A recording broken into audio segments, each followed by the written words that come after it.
Good evening. I'd like to call to order the October 2nd meeting of the New Canaan Board of Education. Please rise for the Pledge of Allegiance. Pledge of allegiance to the flag of the United States of America and to the republic for which it stands, one nation, under God, indivisible, with liberty and justice for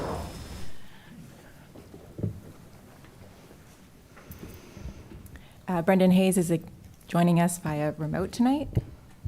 And next up, I'll ask for a motion to approve the agenda for this evening.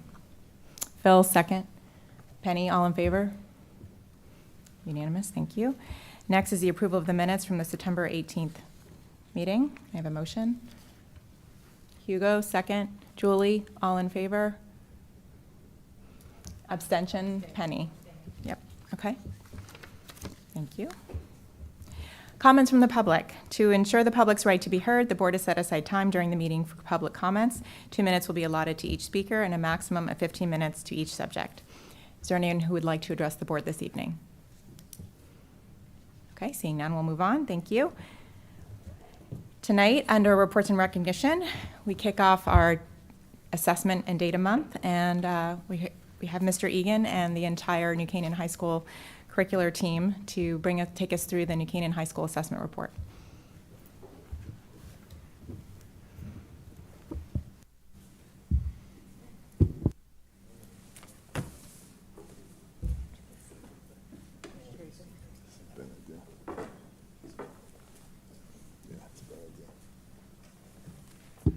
And as they get situated, I just want to say welcome to Bill and his entire team, who I know he'll be introducing shortly.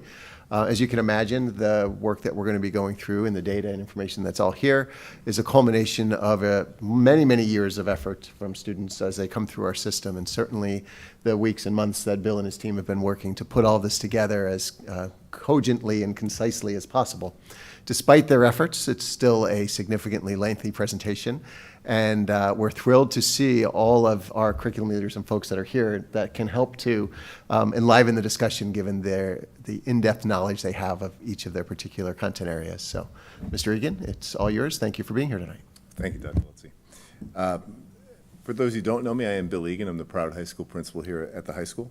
It's always an awesome feeling to be able to come and present to the Board of Education. And it's always a powerful feeling that you get to present in front of community members. But for me, it's especially powerful because it's not that often that you get to present in front of two people that had your job before you. So Brian happens to be my boss, is one of them, and Alan Haas is the principal of 72 to 76 in New Canaan High School. So that's an awesome thing to be able to present in front of two people who had the same job as you. So.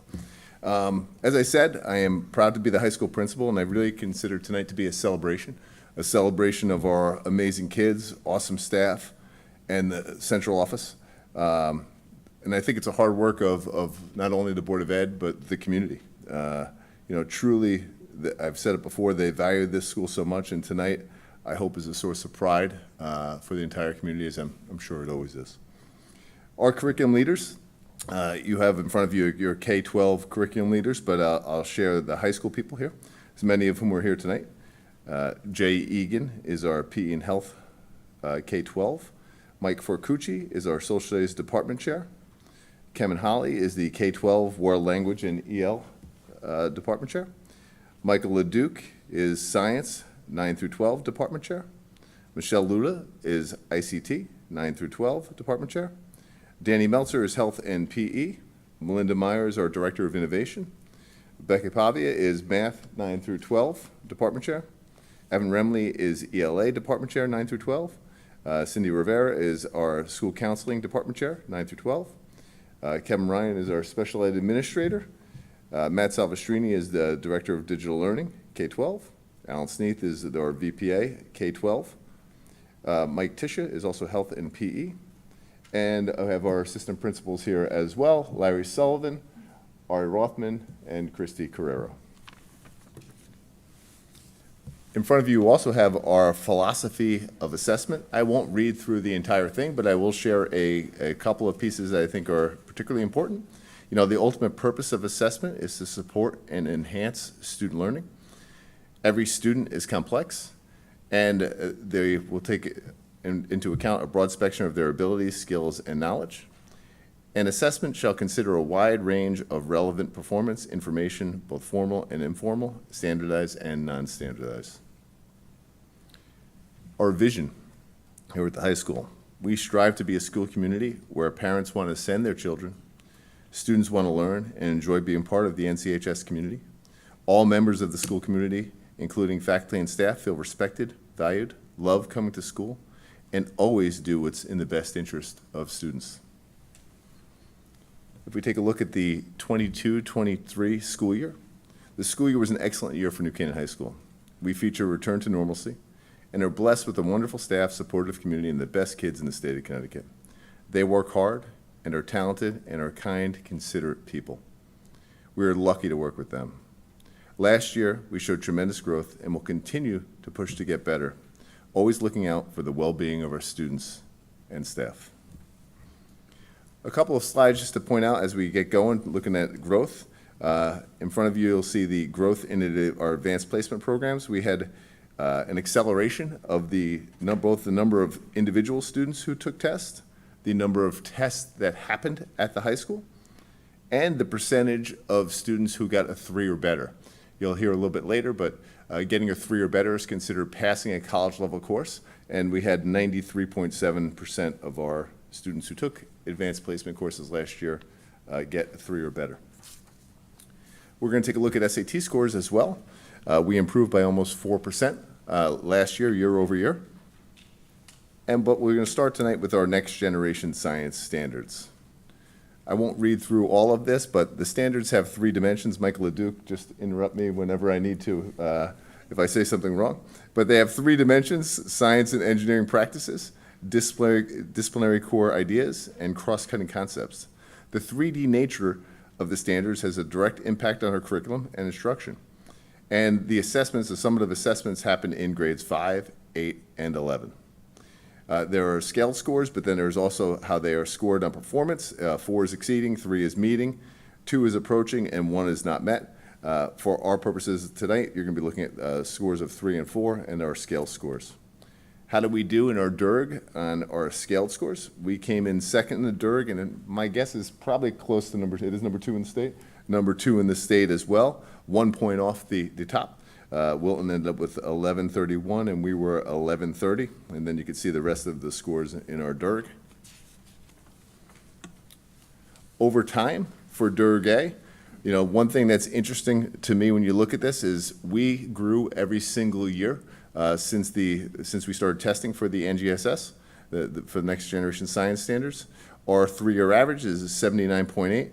We show consistent growth. Some of these other schools that do well at times, but certainly they're a little bit up and down, but we're consistently growing, and I think that's due to the implementation of the next generation science standards here at the high school. I'm going to move on to the SAT. First of all, what is the SAT? There are 2 sections. It tests for math and evidence-based reading and writing. Each section is scored from 200 to 800, and students in grades 11 must take the Connecticut SAT. And the Connecticut SAT is aligned to the Connecticut core standards. So how did we do? We did very well. Basically, the scores you see here are scores that were tested inside the building and our alternative school. So anybody who's in the district was tested. There's a couple ways the district has reported, the state has reported scores. So students that are scored within the district, that's what you see here. When you look at those students here, we end up 3rd in the DERG for evidence-based reading and writing with 599 as our school average. It's basically a 2% growth year over year. Wilton is the only school with a higher percentage growth increase. And for math, we ended up 1st in the DERG, tied with Westport, and we had the highest growth of all of the school districts in the DERG with a 5.7% increase. When you take a look at our special education population, we do well. 500 was our average for evidence-based reading and writing, 501, I don't want to shortchange anyone. And then for math, we were 498. You'll notice here we're a little bit off of some of the schools above us, and we want to close that gap a little bit because that will help raise our overall score number. Historically, we trended back toward where we normally are. You know, I find this to be a good sign that we're getting back to where we normally are, especially in light of how the college process has changed a little bit, and there's a lot of students who are no longer submitting scores. That means they're probably also not getting the test prep they had previously. So that's good news overall. If you take a look at our gender breakdown that we generally will show you every year, it's an interesting year for us this year. The boys actually did better in both ELA and math. That's not something that we usually do, but certainly one year is not necessarily a trend. You could see our averages over time from 2018 to 2022, where the girls generally did about 2.6% better in English, and the boys about 1.9% better in math. Last year, it was a different year. The boys were 9% stronger in math and 2.3% stronger in English. You know, historically, if you take a look at data, this group of kids, and correct me if I'm wrong, Dr. Correnti, really did not have any formal testing that they've done as a group really since what grade? Seventh grade. And at that point, the girls did a little better than the boys. You know, overall, if you take a look at even GPAs, we generally looked at a certain portion of the population, and the girls did a little bit better than the boys as well. So sometimes there's an anomaly that happens. It's one test one day. And in this case, it's something to look at as we move forward, but I don't necessarily think it's a trend. We'll take a look at our college statistics, and after we're done with these college stats, Cindy will come up and talk a little bit about our next steps for college prep. 93% of our students are currently attending four-year colleges, which is awesome. 80% of the college-bound students attend schools that are very competitive, highly competitive, and most competitive. 12% at the very competitive, 38% at highly competitive, and 30% of most competitive schools. Last year, our students submitted 2,991 transcripts to 370 colleges for 322 students. It's an average of about 9.3 transcripts per kid. We have 6 students attending international schools. We have 6 students attending two-year colleges. And I thought this data point was interesting, and there's a variety of reasons for it, but 10 students took a gap year. That's kind of interesting. 100% of our students have a plan following graduation.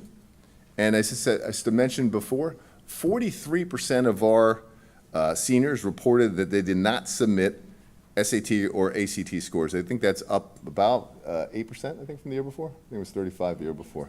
Yeah. To schools that they attended. So that's an interesting trend. We'll see what happens moving forward with that. But it kind of goes back to, again, I think, how strong I think our scores are in light of that many students are not submitting scores to universities. Which then points to our program. But anyways, if Cindy can come on up and talk a little bit about our next steps for counseling.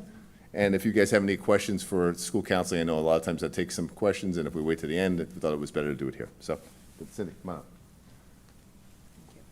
Thank you. My buttons? Sure. Okay, thank you. So a number of steps that we are taking this year.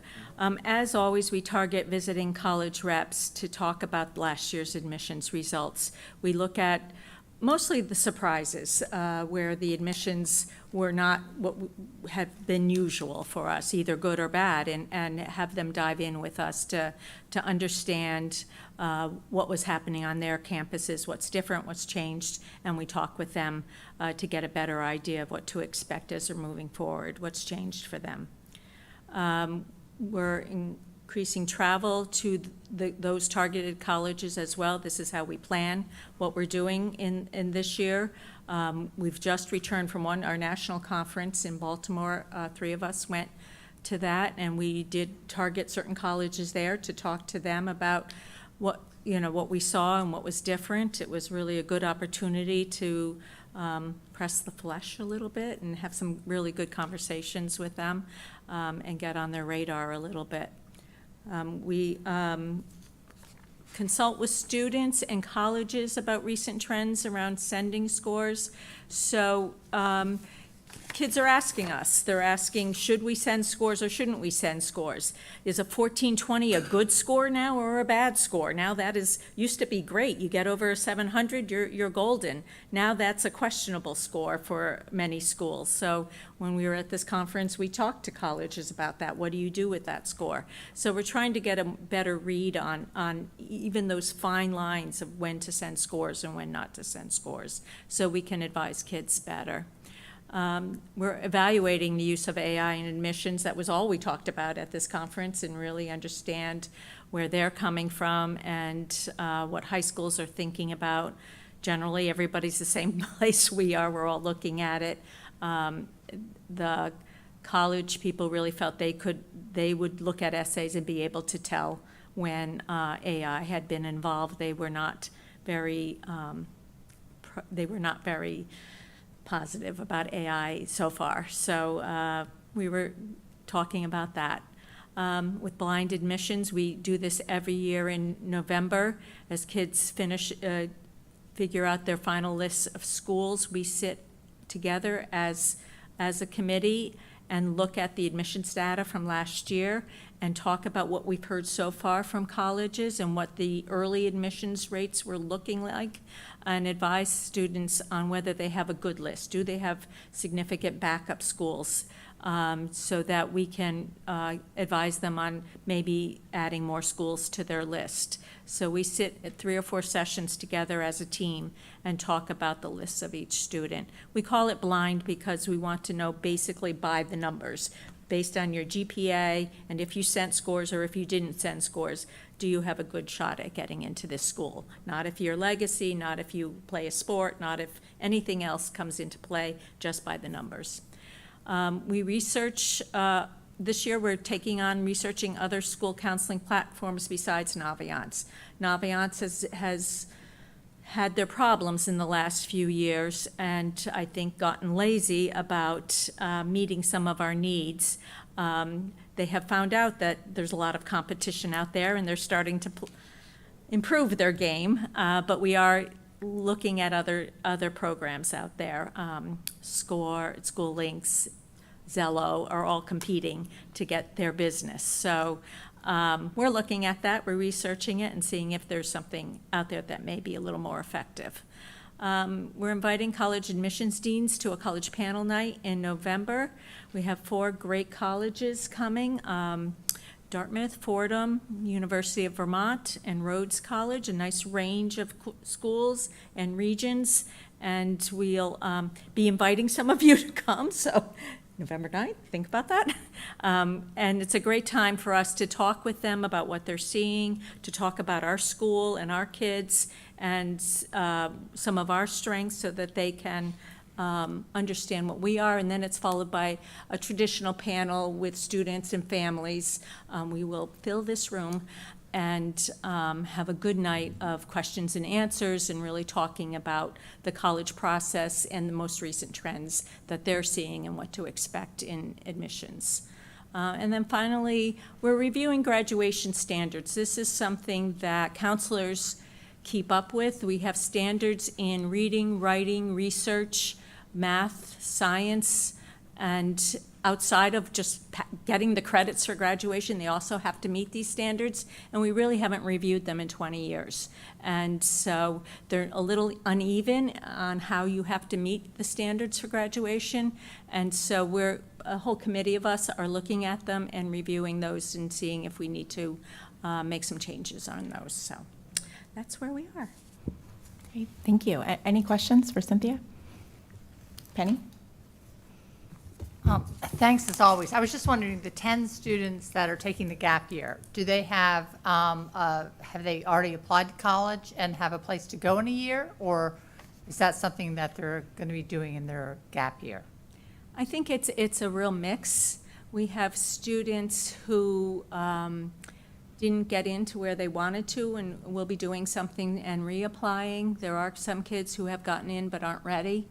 I think we felt the class last year was less ready than usual to go off to college. I still attribute it a little bit to COVID and it all coming on them pretty quickly. And so they weren't quite ready to leave home. So there was every kind of reason. There were kids who really needed to work and make some money. And there were other kids who wanted to consider other things before they went to college. So it's a little bit of everything. Okay, So so we didn't so for know, the we kids didn't who- know the numbers were so big till we saw Right, that. So right. we didn't really. And I know they're graduates, but I don't know if there's any way we can continue to help them as they apply, just because it's a complicated process. Usually they do, and often, we always say to them, please reach back out to us, and we will help them with the process. So, Erica? So you mentioned talking to colleges about when to send scores. I was wondering, where are they in terms of score optional, score blind? You know, are they coming together? Is everybody on their individual path? What were you hearing about test scores? generally speaking, the theme was we don't put a lot of weight on it. It's a little blurb at the top of the page that it's there, we notice it, but there's so much else that we look at that's more important, that they don't put a lot when it's there. But if they send scores and it's score optional, it's part of the process. It's one piece of the process, and it is taken into consideration. But as much as I would say, but if you take 1450s and it's a 1420, is that a reason to deny? And they would say no, but I don't believe them. So. And then I also had a question for a potential change from Naviance. I'm assuming that you would not want to make a change midstream this year. It would be, summer that you would do that. Do you feel that you'd be looking into it with that kind of a timeline for next year?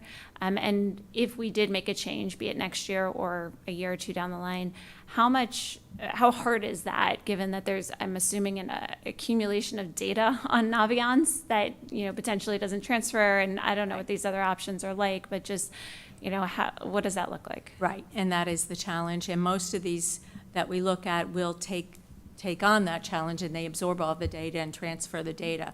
But also, we would roll it out over a few years, in that we would perhaps keep the juniors and seniors in Naviance because they're already there, and only roll it out to freshmen and sophomores to begin with, so that it wouldn't be disruptive to the juniors and seniors as we move forward with it, which would, of course, be a cost factor. So there's a lot to look at in doing that, and with Naviance actually improving and coming to the table a little bit, it may be that we don't make a change, because they're trying to keep our business at this point, so. We'll see. And then one more.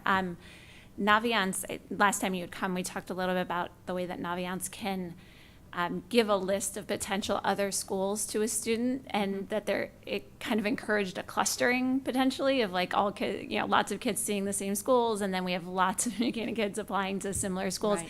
Is that something that Naviance is addressing? We've asked them to address it and talk to them about it, but I don't know. We'll see this year. So we haven't seen the change as of yet, so. Julie? How many students got into their top 3 choices of school, or what percentage of students? It was approximately between 80 and 85%. I'm sorry, I don't have that point of reference right in front of me. I think it was up to 85% this year. Do you know if that's average, or is it up or down? That was a little bit up from the year before. So. Hugo? Couple questions. So you mentioned AI in admissions, and that the schools are not that positive on it. Do you mean that they're using AI in their screening and filtering process, or they're looking for ways to use AI, or is that, I guess, what we're referring to? No, I'm in admissions in terms of college essays that they're looking at, and whether kids are using it, that they were not looking positively on kids using it so far. In terms of using it for their own purposes, I think they're still considering everything that there is to consider around it, so. Okay, thank you. And as far as SATs, so it sounds like, if I heard you correctly, very few schools really are regarding the SAT that highly. And you mentioned it was just kind of a small blurb, and if you send it in, they'll use it. For most schools, they're optional. The blind obviously don't. What is the standard? Because I mean, when I went to school, which was a while ago, that was like the great equalizer, right? And what are they doing now? I mean, aside from the normal, like the essays, and I'm assuming they take into consideration the district that you came from, but like, Right. as a parent that I feel like that makes it really, really challenging to figure out how my kid's gonna be judged. Yep. It's become much more challenging. Some schools are returning to it. Okay. More and more schools are returning to it, but it's slow. I think the most competitive schools are saying, we don't really need the SAT. If they're in 4 or 5 APs and getting great scores, an SAT isn't telling us anything more that we already knew. We already know they're great students. And then the kids who are more on, in the more average range, they're going to look to the transcript, and did they take good courses, and did they have great extracurriculars, and are they great students and great citizens? So they're feeling the SAT isn't telling them a whole lot either. So I think overall, they're also looking at, some are looking at developing their own tests. So the whole landscape is changing quite a bit, and we're just waiting to see. So it is more difficult, and they haven't come up with a real answer just yet. Thank you. Julie and then Phil. Can you name a few schools that are reverting back to requiring SATs? Many of the state schools are, mostly because of their state requirements, mainly in the South. Engineering schools, yeah. You cannot ask my memory to answer this. So. I need my counselors here to tell you off the top of my head, so I'm sorry. Can you speak a little bit more about the unevenness with regard to the standards that you mentioned, the graduation standards? Is it in a specific discipline or two, or? Yeah, I mean, many of originally, we used the SAT and the ACT as part of the standard. If you met a certain score, you met the standard for reading, or you met the standard for math. But since so many kids are not prepping for SATs and ACTs, it's kind of hard to use that as a standard.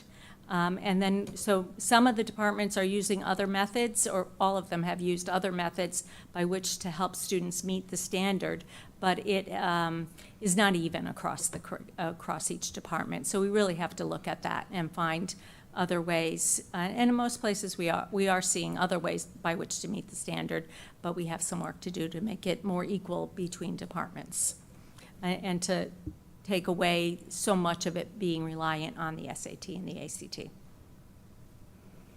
that's a good question. Just a follow-up on that? Yeah, go please. Very quick. Please. And I know whatever the results are, we'll come to the board for approval as course. those are approved by the board back, gosh, it probably goes back to 2008 or so, when the state required us to do that, when they moved away from the capped and all of My that. first year was 2004, and they were about being done then, Yep. so. Do you see some overlap with the mastery-based portfolio work that's going on? I would like to see that. I think we have so many other standards coming into play. It seems to me that we could integrate some of those, so.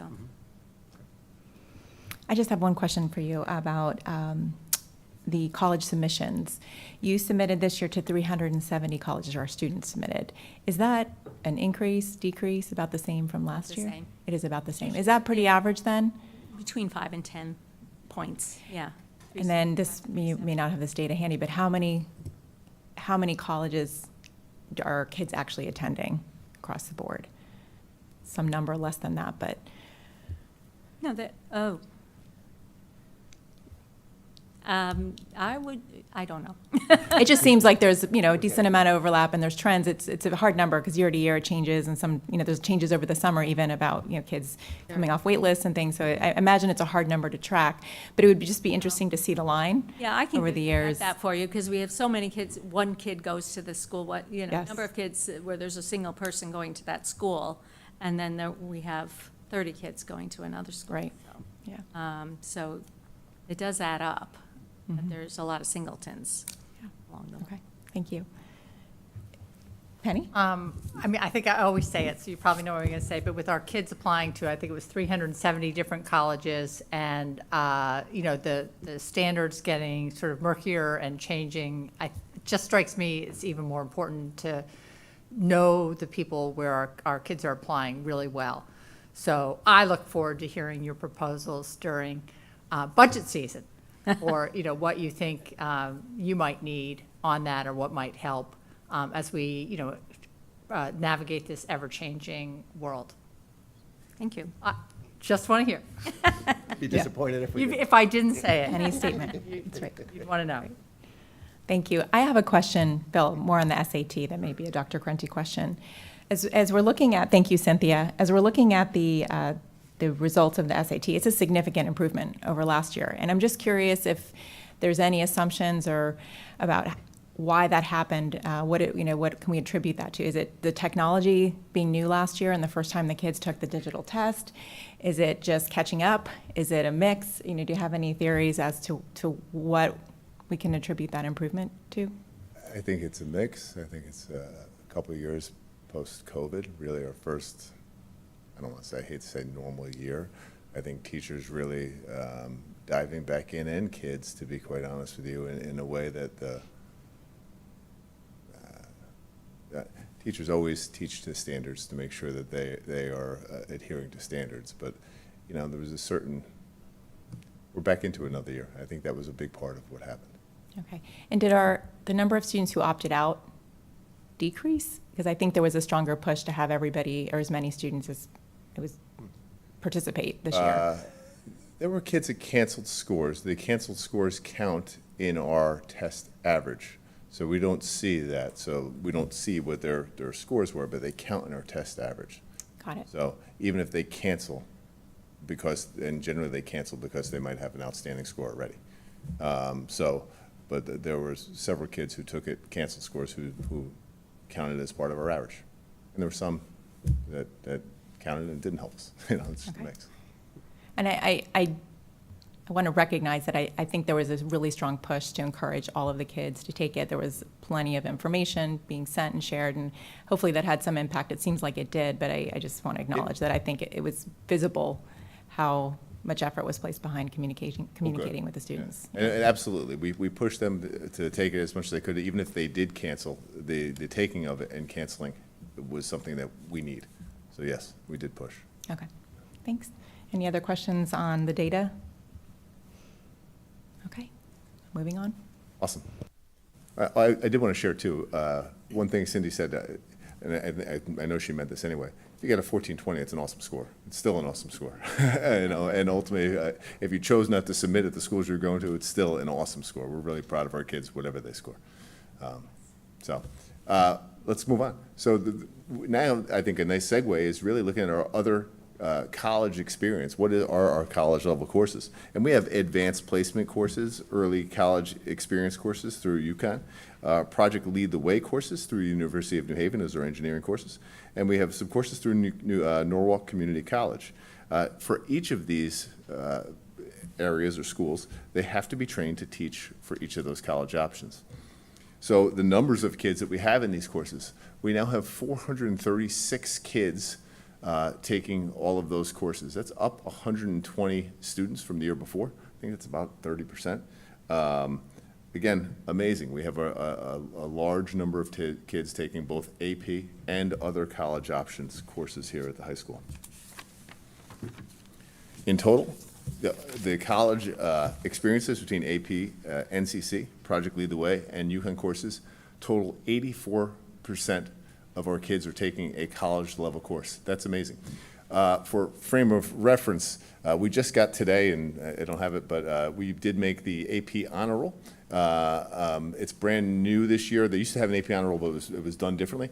So this year they do it based on 3 different criteria. We are platinum in 2 and gold in 1. So according to that, you become a gold school.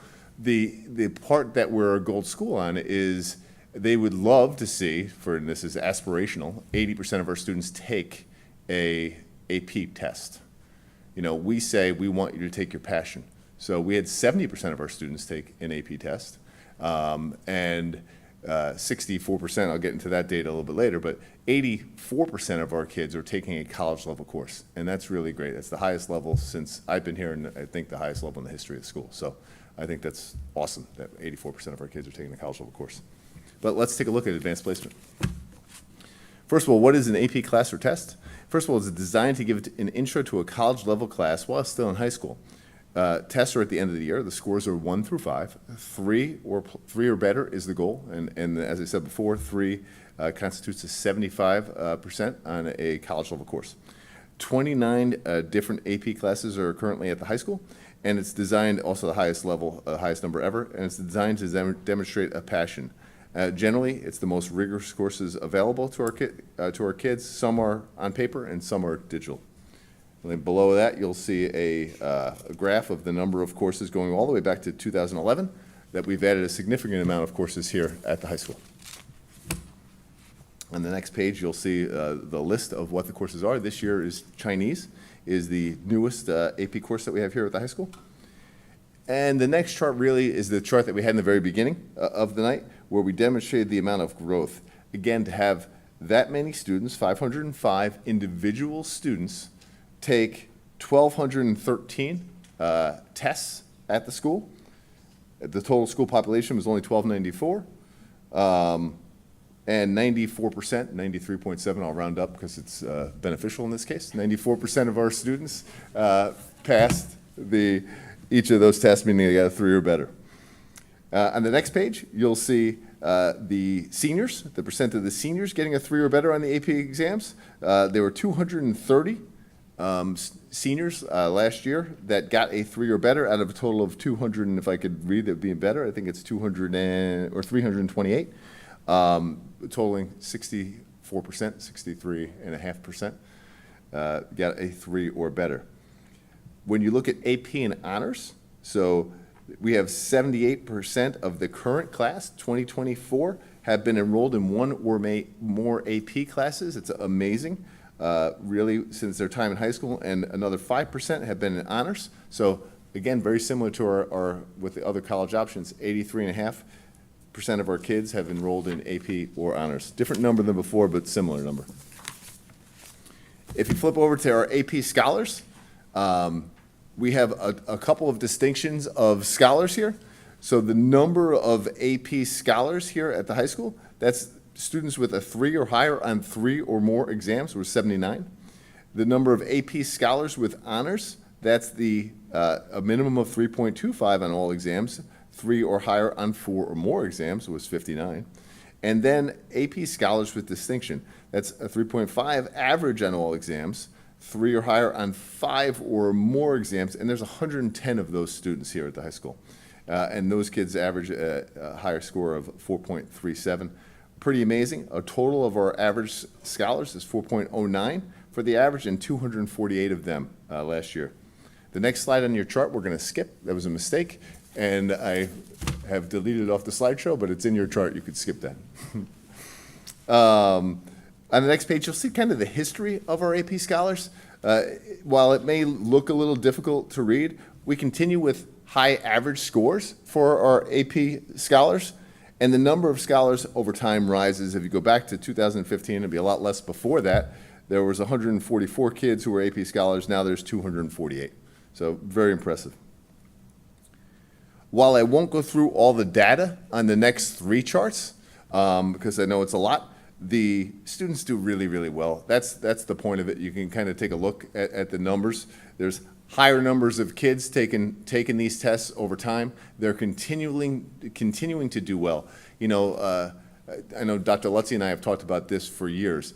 If we get more kids to take the test and they continue to get a 3 or better, that's awesome. You know, because we want them to try and push themselves to be the best they can and take the most rigorous courses they can, while still maintaining a sense of well-being.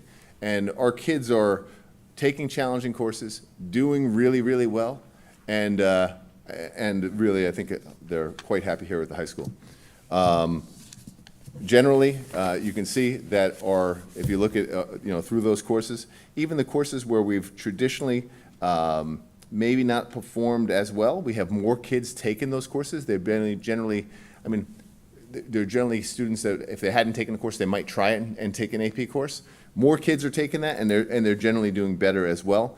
A couple things to point out, while I won't highlight everything, our computer science principles course over the years, we were notified last year that we were very close to meeting the threshold for being a school with the highest amount of increase in the number of girls taking that course, which is awesome because that was one of the pushes that we had.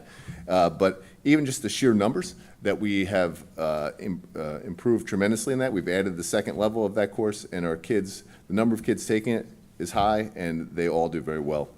Also, if you take the Spanish language and culture course, you're pretty much guaranteed of getting a 3 or better. It's kind of happened since I've been here. I don't know if 1 year over it hasn't happened. If you take a look at by department, this is kind of a little pie chart just to be symbolic of where the AP tests are. Social studies takes a large number of those courses.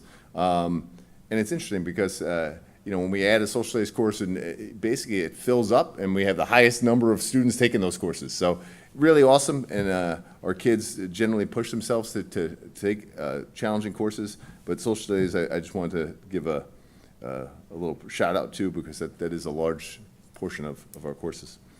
If you take a look by department, over time, and not a long time, but since 2019, you see growth.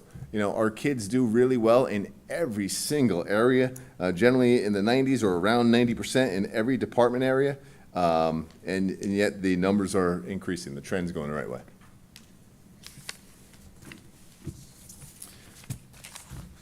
The next chart is really enrollment and context of the student population. I think this year there are 1,400 and I think it's like 1,413 kind of butts in seats, for lack of a better term, and there's only 1,256 students or 1,258 students in our population. So that's about 112%. Last year was a little higher. But as you see, these trends go up and down a little bit with numbers, but that's still very impressive. And the College Board asked for our internal goal here was always about 60%. Over time, this has increased, but the percentage of seniors earning a 3 or better on AP tests, back in the day in 2010, it was about 40%, and there was a small number of students taking a test. Now we have large numbers of students taking a test, and we still have 64% of our students getting a 3 or better. That's awesome. College Board, when I talked a little bit about their honor roll, one of the things they look for is 50%. So we're well above that number. Any questions about AP before I move on to the seal of biliteracy or our next steps for continuous improvement? Great. Thank you. Julie? The AP offerings are very impressive. Something like AP Chinese, I know it's in the first year, but Yeah. how many kids are taking that? It's a smaller group. 10? 10? 10. It's really impressive, though. Yeah, very impressive. Erica? Oh. Go ahead.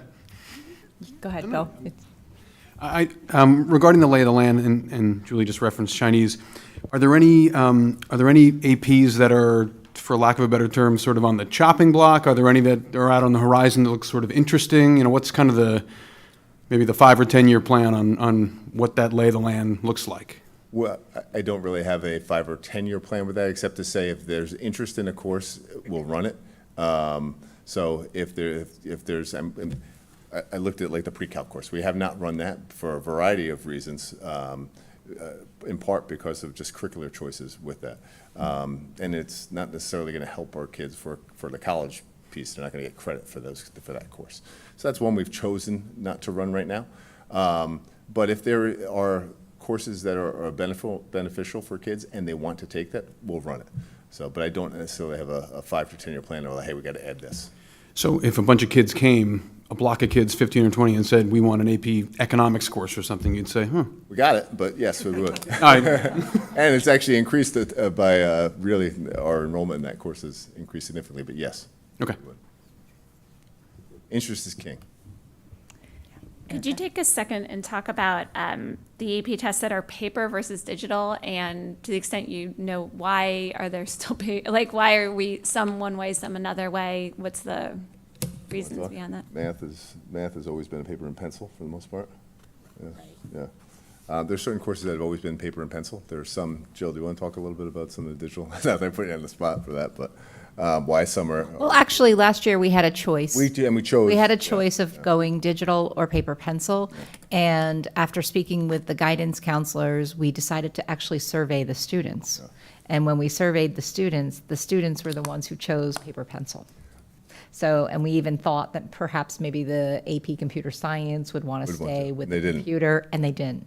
So we really went by student choice, and we thought that was the best way to go. So here as adults, we were thinking, they must want to take it digitally, and I think the guidance counselors made a very smart decision in going and saying, let's survey the students who are sitting in these AP classes and ask them for their preference. And that was their preference. And so we will do the same again this year and really get the preference of the students. Is it by student or does it need to be by class? No, you have to do it by the course. Got it. So you don't have to do all your courses digitally, but if there was one course that was offering it digitally, all of the kids would have to take it digitally. But the overwhelming amount of kids had still picked paper pencil.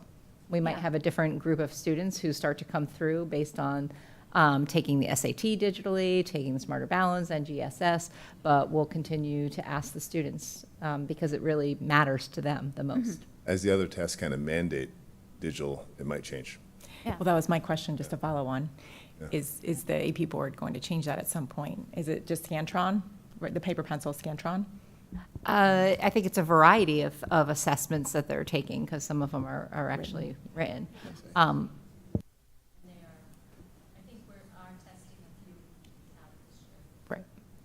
So, I mean, as we all know, the SAT starting in 2024 will move digital, and that will be for all students taking the SAT. ACT as well? Or- Yes. Yeah. So my guess is we can see the future. Also, the page that you had right before, the deep level data on each one of the scores and each one of the APs themselves, the one Yep. before it had class of 2023.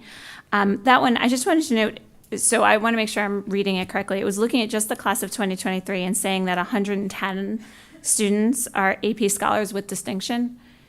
So does that mean that a third of our graduating? Which is why your next chart is not Yeah. no longer valid. Okay, That's the way I interpreted it at first, and there's an error within that. It's really over the course of 2 years. Okay. So you're really looking at junior, senior. Okay. So it's the 2023 reporting class, but it's not necessarily just 2023. okay, so it includes sophomores and juniors who took tests in the 2023. It would not include sophomores because we only offer one test, and you need to have 3 or more. So it would only be juniors and seniors. Right, got it. They don't have enough to be able to take it. I was also wondering, very briefly, I noted, and this is minor, but art history and German, where we had one student in 1 year, could you just We don't touch offer on that? German. Somebody wanted to take it, and we said, sure, go ahead, and they Yeah. got a 3 or better. And the same art history, it looks like there were 2 years of that. I think that's just smaller numbers. I don't, yeah. Is that what it was? Independent study. Okay. And then the pie chart that had the percentage of students who take APs by subject area, and there's a lot of social studies and a lot of other stuff. Is this consistent with, if you were to look at the overall AP offerings, that are there just more social studies courses that AP There are. produces, and that's why the chart looks like that? Like, are, It skews it a little bit, yeah. okay.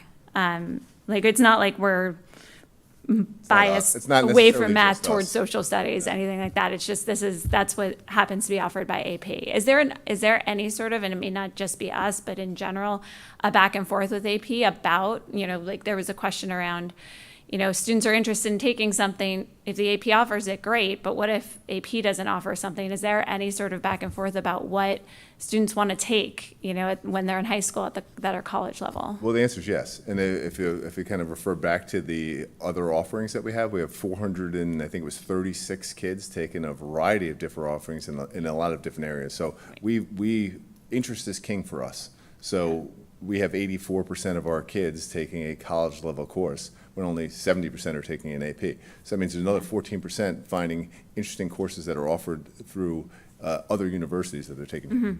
Yeah, absolutely, you're right. And Eric, I guess, can I just add one quick go thing ahead. to that? So one of the differences also, so social studies is a broad discipline, right? So you do have your history courses and things, but you also have microeconomics, macroeconomics, you have psychology, comparative government, other pieces that get to that 8 courses that we're offering. So there, you know, Yeah. there's mathematics and economics and other things like that they're Yeah. doing in the social studies domain.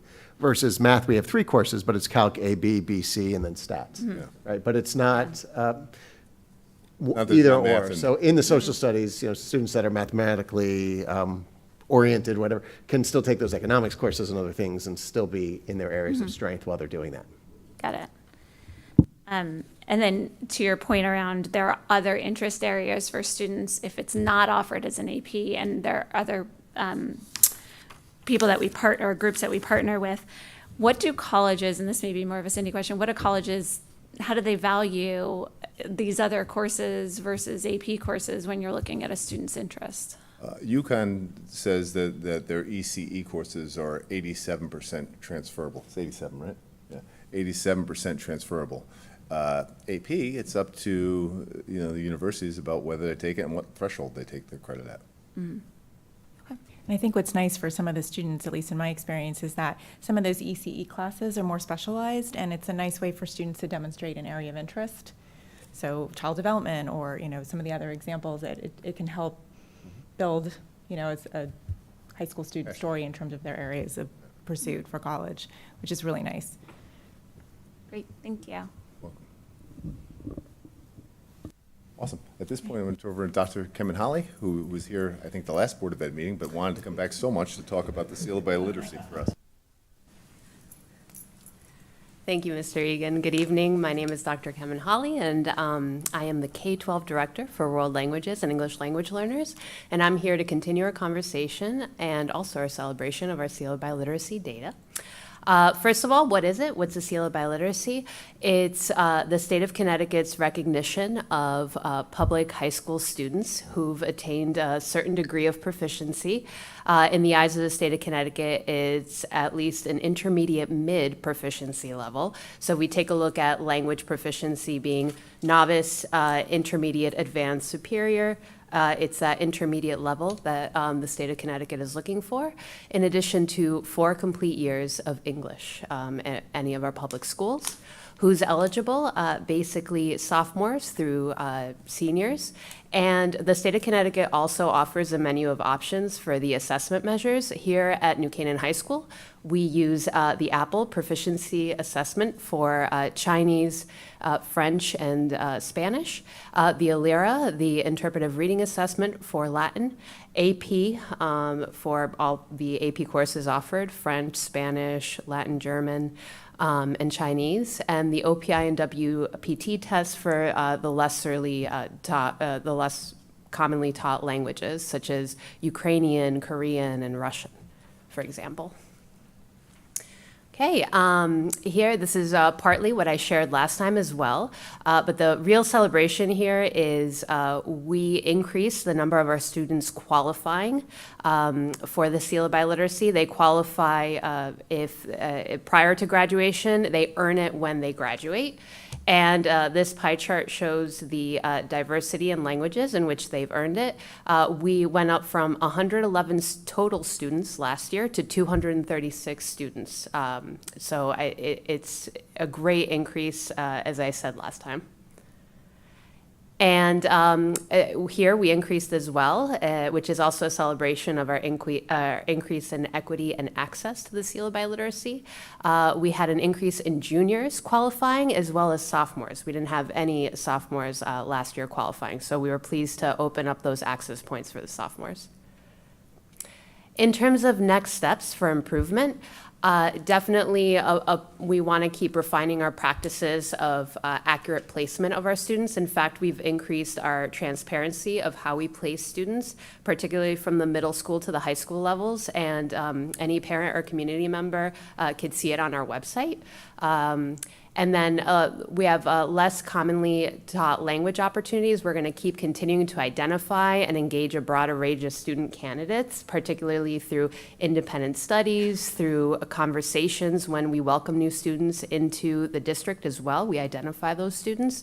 And also students have great relationships with our teachers, and they'll reveal, oh, in addition to Spanish, I also speak Russian at home. And we're really good about identifying those students, but we're still looking to refine our practices there. In terms of professional learning, we're pleased to continue to enhance our teaching strategies. For example, we always are stressing more student talk, less teacher talk in the classroom, particularly through our gradual release of responsibility framework and our UBD framework for curriculum. And we're also pleased thank you, before I talk about curriculum, to have many teachers engaging in more leadership opportunities as well.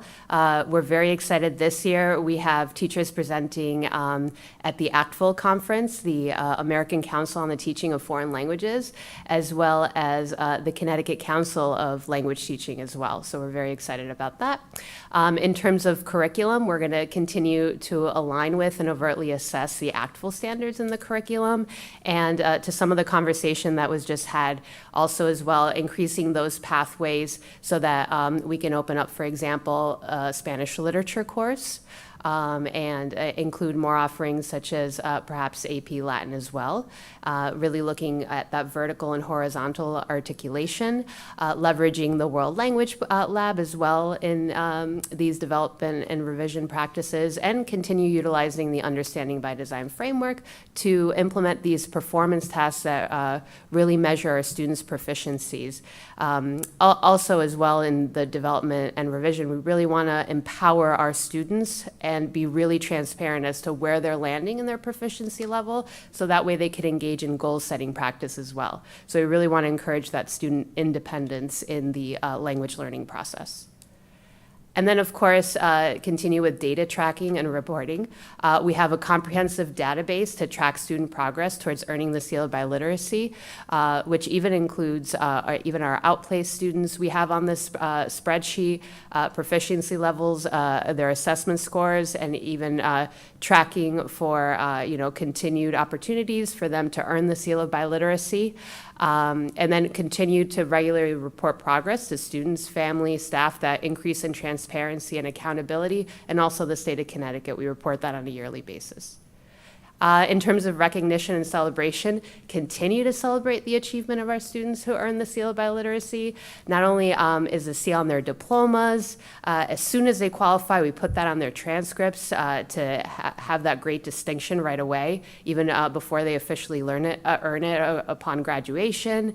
Included in letters of recommendation. We're very transparent, for example, with school counselors and teachers, and sharing that data as well, including it on our school website. And students could also place this distinction on their job applications and on their resumes as well. And in terms of feedback and evaluation, we continue to seek feedback from numerous stakeholders to continuously improve the Seal of Biliteracy program, particularly with a lens on equity and access. And just continue conducting periodic language program evaluations to assess its effectiveness. We've also increased networking with other districts as well.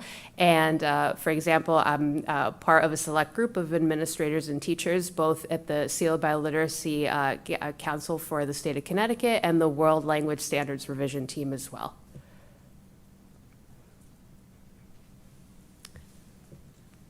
Thank you. Any questions?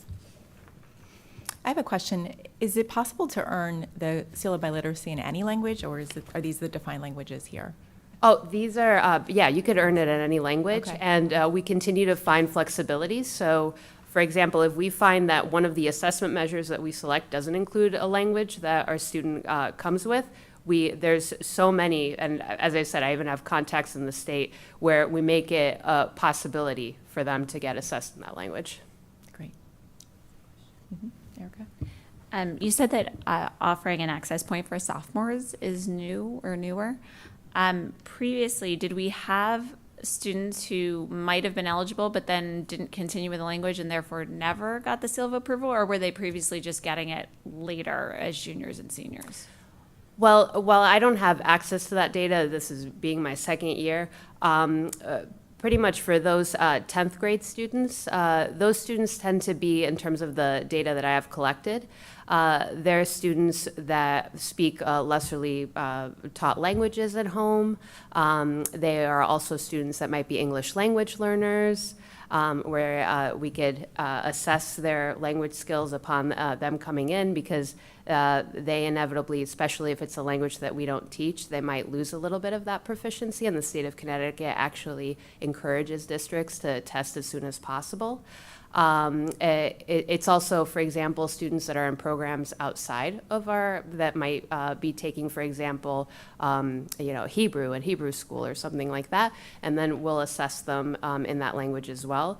So I guess a long-winded way of saying there's a variety of factors, but we were definitely, especially last year, when I saw the data that it was only juniors and seniors, I definitely encouraged the team to find those access points for our sophomores.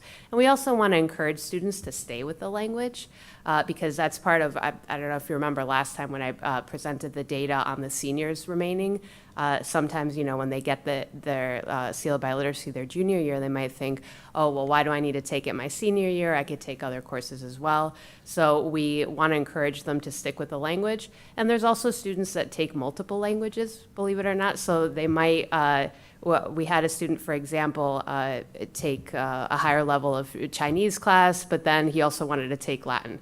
So earned the Chinese his sophomore year, currently working towards Latin. So there's different student profiles, if you will.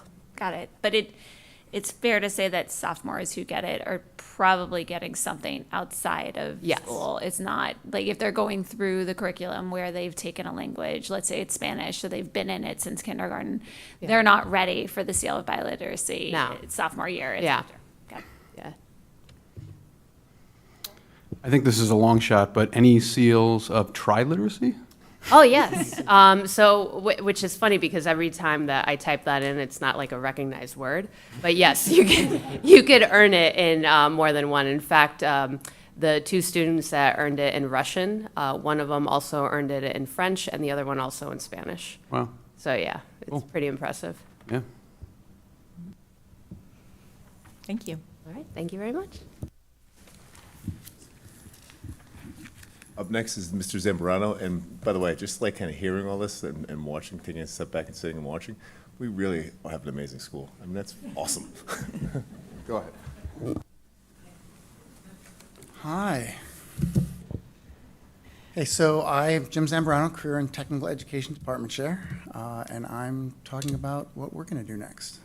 Continue review of course offerings and content objectives to ensure relevance and preparation for the 21st century. My glasses on here.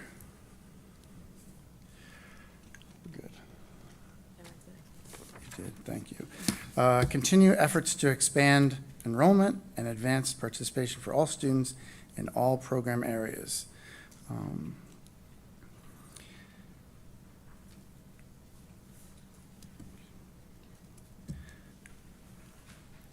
So this speaks of non-traditional students, and I'll reference engineering.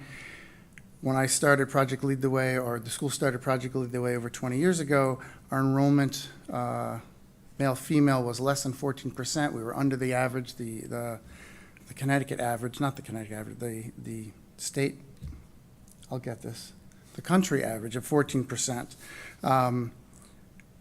The current average is up to 16.5, and we currently have 7 females in one section and 7 in the other. It's the classes are 23 and 24. So we're at about 31% on average. So we're doing well with this. Continue to offer co-curricular opportunities for complementing course offerings. So CTSOs, which are career and technical student organizations, we offer things Girls Who Code, Vex Robotics, TV broadcasting, baking and barbecuing. So are funded partially through Perkins Grant. And one of the things that they have been pushing the last several years is increasing in these opportunities for students after school.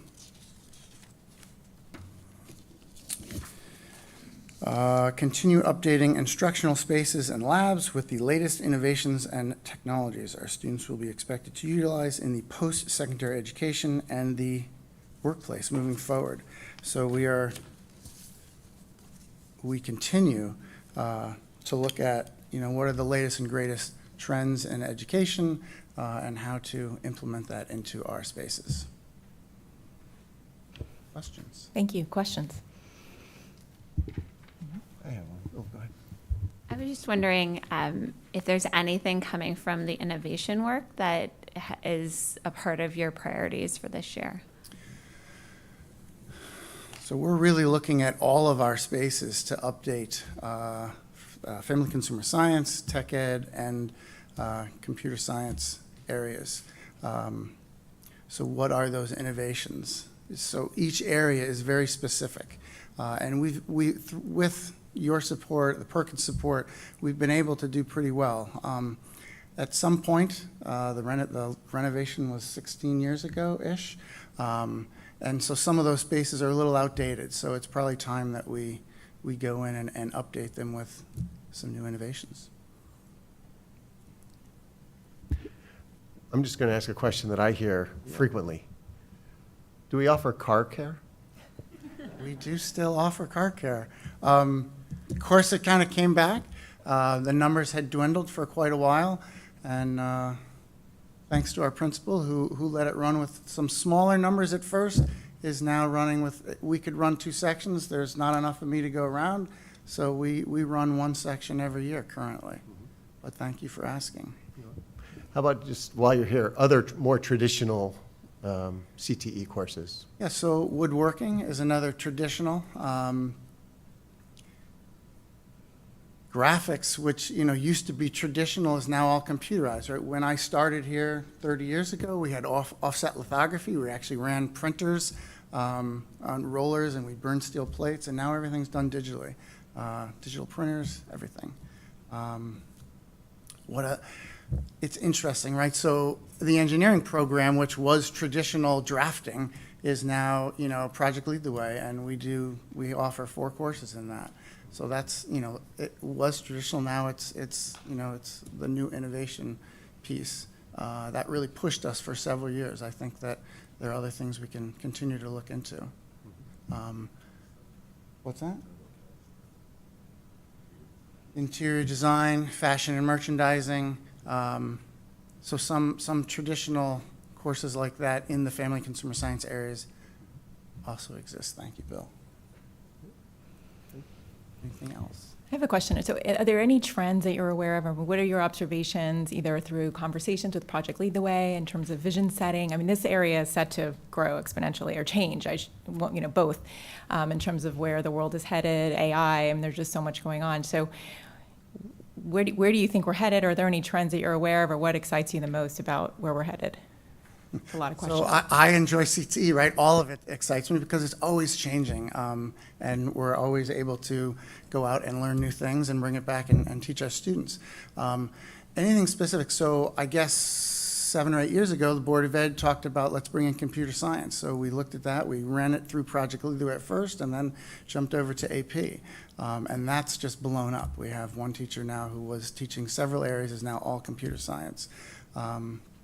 Things that we'd like to bring back are some of the traditional business courses, and maybe that's where the question was going. I apologize. But so some of those areas we would like to bring back because we send several students off to business schools, and some of those traditional courses might be nice to bring back. But you were looking for new trends. It changes so fast. We also attend conferences and look at the latest and greatest in each of our prospective areas. So we constantly send each different people within CTE to the national and state conferences to learn about, what are the trends. It's difficult to talk about all of them. Yeah, it's a long Yeah. I would just like to add to Jim that pre-COVID, this was probably the one department that was adding more and more courses to the program and studies. We were having a difficult time keeping up with student voice and what they were looking for and what they were wanting to take. And we did add like the design, interior design, and then it was the kids wanted to go further. So now it's interior design too. So a lot of the courses that we added initially are now at an advanced level. And sometimes those courses will have both the students at the intro level as well as the advanced level, because you might not have enough to run two separate courses, but the teachers have become very equipped in how they differentiate for those students within those classes too. Penny? You had mentioned that your spaces are becoming a little bit outdated, Yeah. which is not surprising because it's a very much a specialty area. Right. So can you just tell us a little bit more about what it is that you would like to see? Sure. So in the foods lab, most of that equipment, sinks, that stuff is 16 to 19 years old. We were phase 1 CTE, so some of that stuff has been around quite a while. So the layout of that lab, based on utility and what we thought we were going to have and what we have now, has changed quite a bit. So to make that more efficient, to possibly add 1 or 2 more stations as well, to get more people in there, that's one of the big pushes right now. TV broadcasting would love to update some of its spaces, LED lighting, updating some of the technology. I could continue. CNC machines, they could go all night. But those are some of the big ones right off the bat. Okay, Yeah. great. Thank you.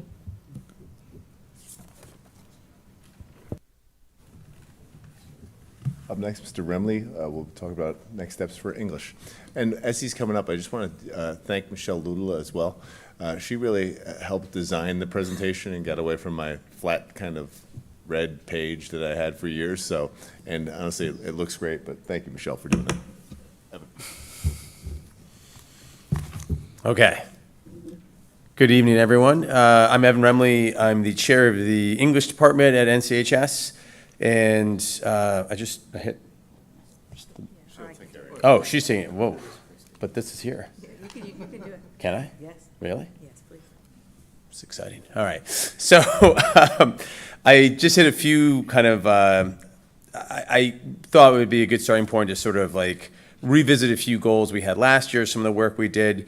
One of the things we were looking at after last year's presentation was a little bit of a dip in SAT evidence-based reading and writing scores.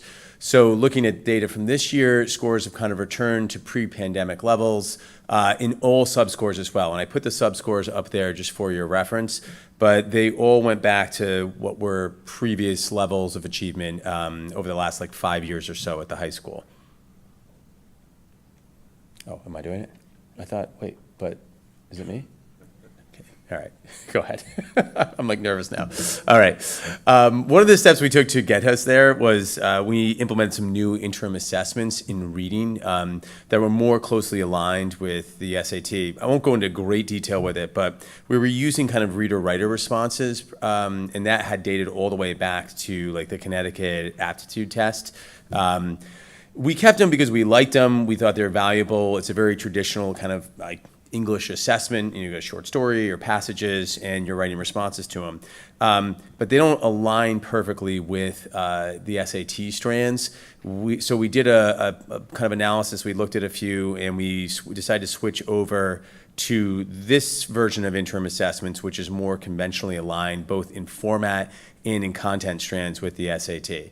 The other nice thing, too, is because they're multiple choice, it's a quicker turnaround in data and reporting, so you kind of, teachers get individualized instructional reports, so it's a little bit more kind of boots on the ground and adaptable.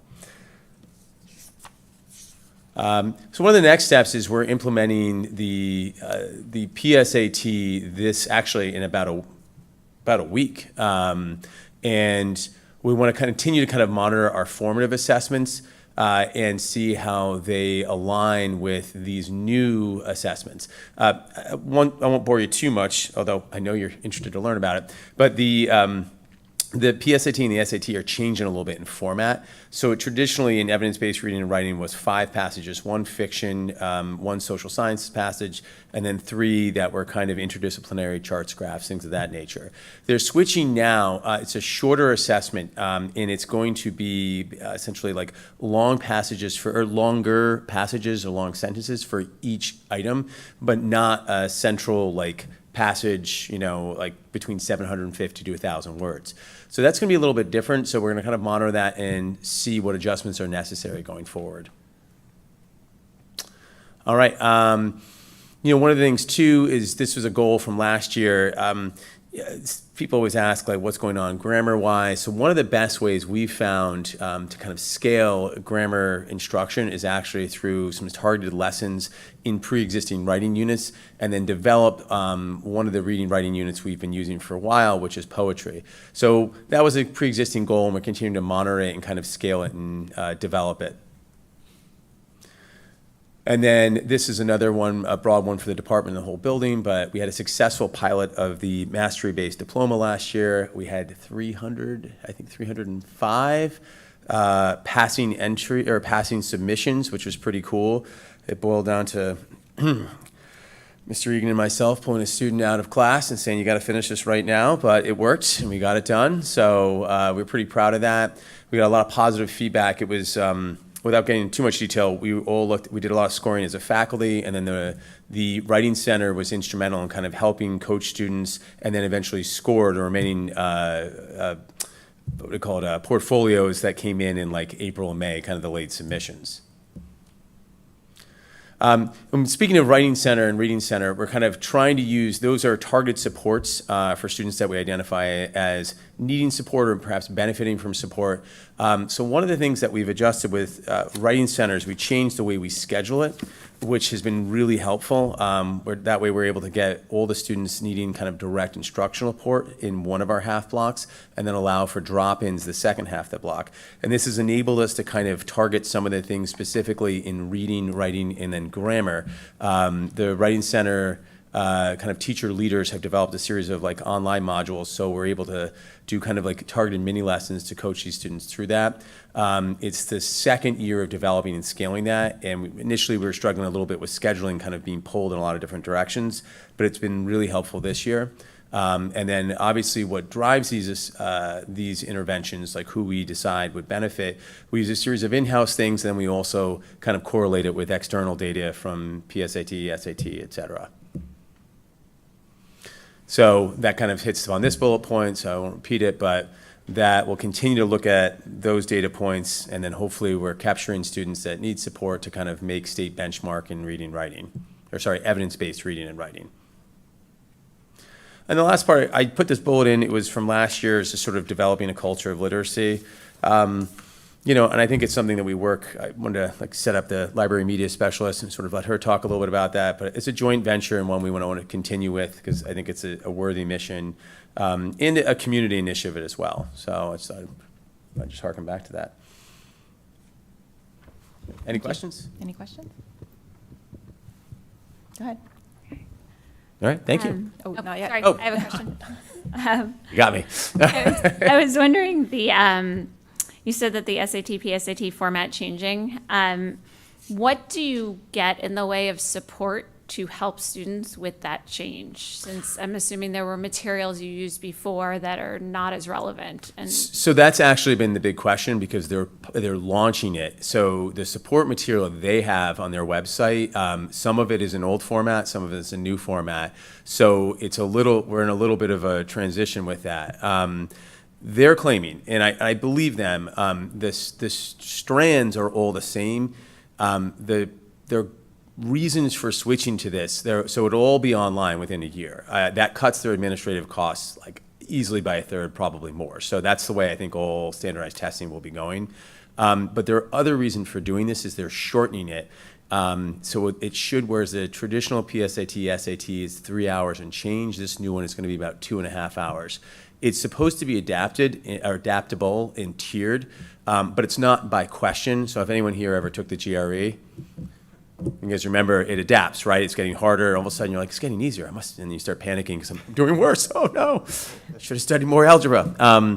So it's adaptable by sections. So they kind of have sections based upon these reading strands, and then they'll bump you up. If you're in a certain band, they'll bump you up to that.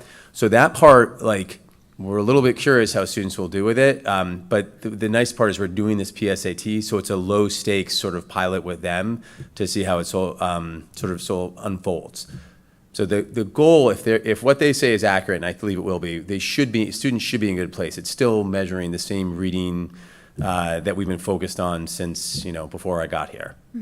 Well, and I would assume that our students are in no worse position than any of the other students taking it because it applies across the board. So hopefully we're at least on par, if not perhaps doing a little bit better in terms of really tackling the new. I would be surprised if we were in any way at a disadvantage to any other district for it. And like I said, hopefully it will. I think their goal is, because it's shorter, students will use it more, like will be more apt to taking it and then using it, trying to like take another test, because it's just less of like in a 3.5 hour test. It's a grind. It's a real investment. But if it's 2.5 hours, maybe you're willing to give it another shot. Mm-hmm. Yeah. And then I had a question about the writing and reading centers. So I think when you were here last year, you had said that interest had rebounded. The year before, interest had been lower. Have you seen it at similar levels to last year? And are students utilizing it? Are you finding, it sounds like there's a bit of a parent potential to opt out. Is that happening, or are you really seeing robust interest? So you've got a good memory. You remember everything I said. All right, this could be dangerous.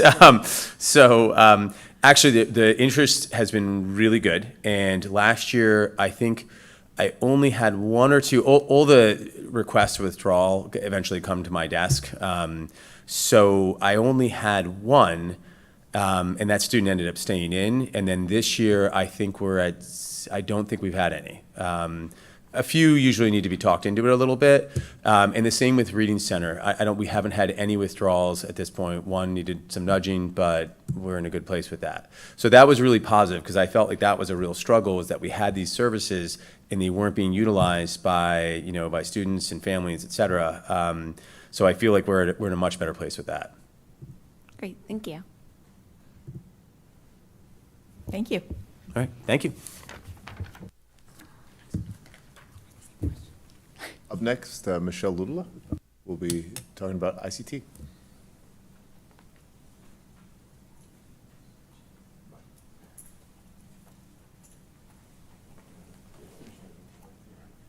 Hi, I'm Michelle Ludala, Library Department Chair here at the high school, and thank you for hearing my thoughts. So we are going to, there we go. Nope. There we are. So we are going to continue to analyze pre- and post-assessments to inform our instruction, particularly where inquiry is concerned. And specifically, while it will apply, of course, to the 9th and 10th grade, we have a lot of focus on the juniors who have to pass 2 research papers, one in English and one in social studies, throughout their junior year. So there's a lot of intense work that goes around that. And we use those pre- and post instructions in the 9th and 10th grade to really make sure that we are right on target for instructing the juniors through the research paper. The next thing we do is we collaborate with faculties to co-teach lessons around the research process, and really giving very targeted feedback to students as they reach every checkpoint in the research process. So that would be research questions, works cited, thesis statements, and then outlines for their research. And we really try to work with the teachers to be able to check in with students as they move through that research process. We want to provide a spectrum of materials to support their instruction of the evidence-based reading across disciplines, and also independent reading too. And then, of course, we want to embed instruction also that promotes the critical consumption and application of information. So be very thoughtful about the sources that they're visiting and where that information is coming from and how it's generated. If it's even been generated by humans at this point, that's a part of our instruction these days. And embed that digital literacy also into the core content learning. The last one and this one are very closely related. The digital literacy piece, which is embedded in core content learning and in the health program. We're excited to work with the 9th graders in January. We have a week slotted for that, so we're pretty excited about that. And finally, we're starting to develop lessons that we're co-teaching about making meaning from data. We did some really interesting work with the ninth graders this year, and we're going to try to roll that out across all the ninth grade classes. And really getting students to do work in spreadsheets collaboratively, to generate graphs, to be able to do comparisons.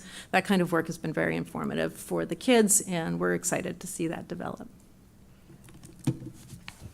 I'm curious what the response was from the kids.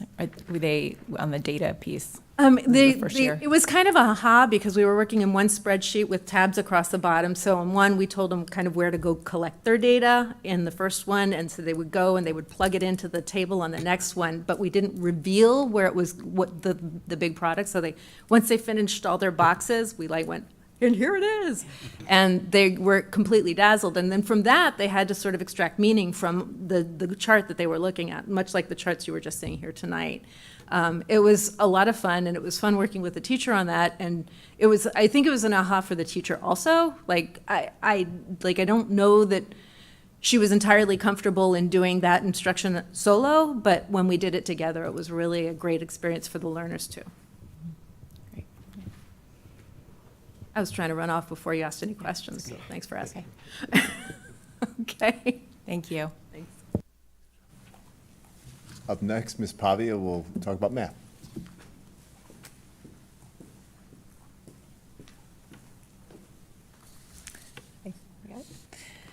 Hi. So we've spent a lot of time this year, over the summer, kind of under the direction of Dr. Krenti, working on our curriculum documents. So over the last couple of years, we've worked on things like our instructional models within the block.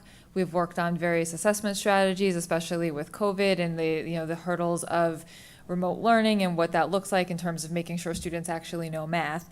And the curriculum documents really bring all those things together in a concise way. So we're just kind of formalizing some of the things that we've seen around the department and some of the changes we've made with the move to the block schedule. So that's going to be something that we continue to work on through the course of the year. Basically also aligning for vertical and horizontal alignment between our classes. So we have multiple levels of, for example, Algebra 2, and making sure that all of the students within that level are exposed to the same content, which allows for more mobility. So if going forward, students show aptitude and they want to try for a higher level of math class the following year, we're providing that access point. So that kind of summarizes our curriculum work. The next. And then along with the curriculum work, there's a piece within the document that talks about performance tasks and alternative assessment strategies. So the question is, how do you really know that students have gotten to that deeper learning that we push for within the classes? Anybody can pick up a math book and kind of do the problems and kind of learn the basic material, but what is the real benefit to being in an upper level math class at New Canaan High School? And do students really conceptually understand the content that we're teaching at a deep level, to set them up for success in some of our most competitive universities going forward? The curriculum document also has a connection to our standardized tests, so we're embedding more explicitly those SAT and ACT connections to ensure that students have exposure to kind of the language and the types of questions that they might be asked on the SAT, just because some of those questions are designed to trick students and they're a little different than the way we might ask in class. We've also done work over the last few years to talk about differentiation, and we'll continue working on that. So giving students access to more advanced content. So if you, for example, have a student in M3 geometry, making sure that they understand what the M4 content might be. So, when they make that recommendation for the following year, what class is going to be the most appropriate for that student.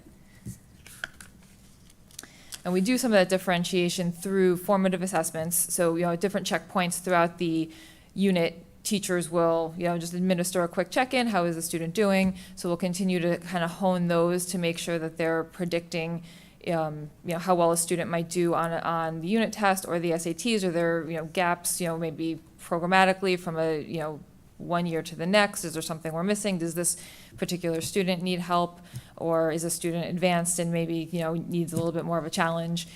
Based on that data, we're also recommending students for Math Center, and then just giving them the exposure to that advanced content in case they are ready to move up to a more advanced level than they currently are. And just to steal from Evan, to continue working with the mastery-based diploma, so that will incorporate some of our graduation standards as we have those conversations. We'd like to tie in some of the requirements of the mastery-based diploma with our graduation standards to help students kind of check more of those boxes at the same time.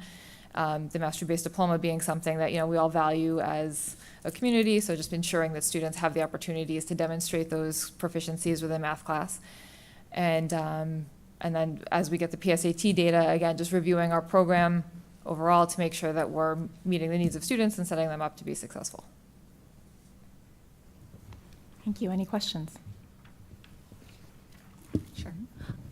Are there any changes to the PSAT on the math side that mirror the changes that we're seeing on the English reading writing side? So they've changed like the number of questions. They've changed the timing of it. There's it is also online. The entire thing, students have access to a calculator, and they've embedded one of the online calculators that our students use often within their math classes. So that's a little bit of a change. They have a little bit longer to answer the questions than they did, but the content is generally the same. It's a heavy algebra assessment. Great. Thank you. Up next, Michael LeDuc will talk about science.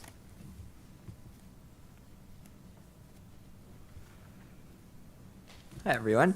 I know you are so well-versed in the next generation science standards at this point. Miss Melinda Meyer and I presented in February 22 for the K-12 NGSS work that we've done.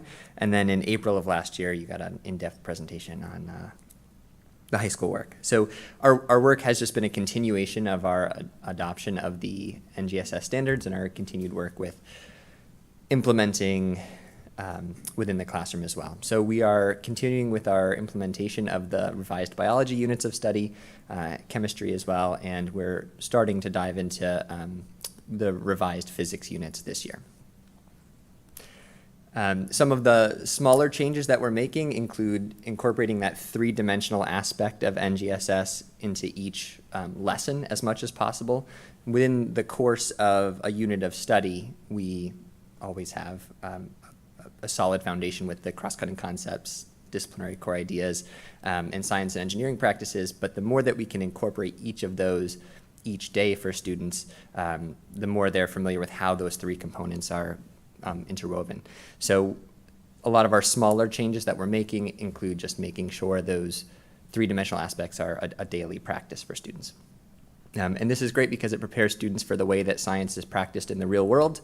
So whether they go on to study science in college or as a part of their career, or even just doing well on the NGSS assessments, it's a proven practice for us. We did get feedback from the guidance department and from our students that there was interest in a few additional course offerings to give students additional choice and to help them meet their different needs, whether it's career or interest-wise. So we are exploring adding a vertebrate zoology course that really focuses in on evolution and diversity, and then redesigning our anatomy and physiology course where students can get credit through Norwalk Community College. It's not a course that's offered by AP or by UConn, so it's a rare opportunity for students to get anatomy and physiology at the high school level. And lastly, we're, of course, very excited about the dome. The projectors are in. We've been playing around, seeing how they work, and we're going to be trained in the coming months, get as many teachers familiar with the software, and then figure out how we can leverage it in the classroom. It's far more powerful technology than what we had in the past, so it's going to take some time to learn, but we are very excited about it, and yeah, it's just a lot of great opportunities, not just for the science department, but of course, all the departments at the high school and K-12. Question on the NGSS. So as you're implementing those changes in the evolution of the NGSS, are you finding that there's an improved alignment between those courses and what is offered in terms of the curriculum in the AP science classes? Are students, I mean, do you think it's a noticeable difference, and where are the areas that you're noticing? Yeah, I think we've seen a similar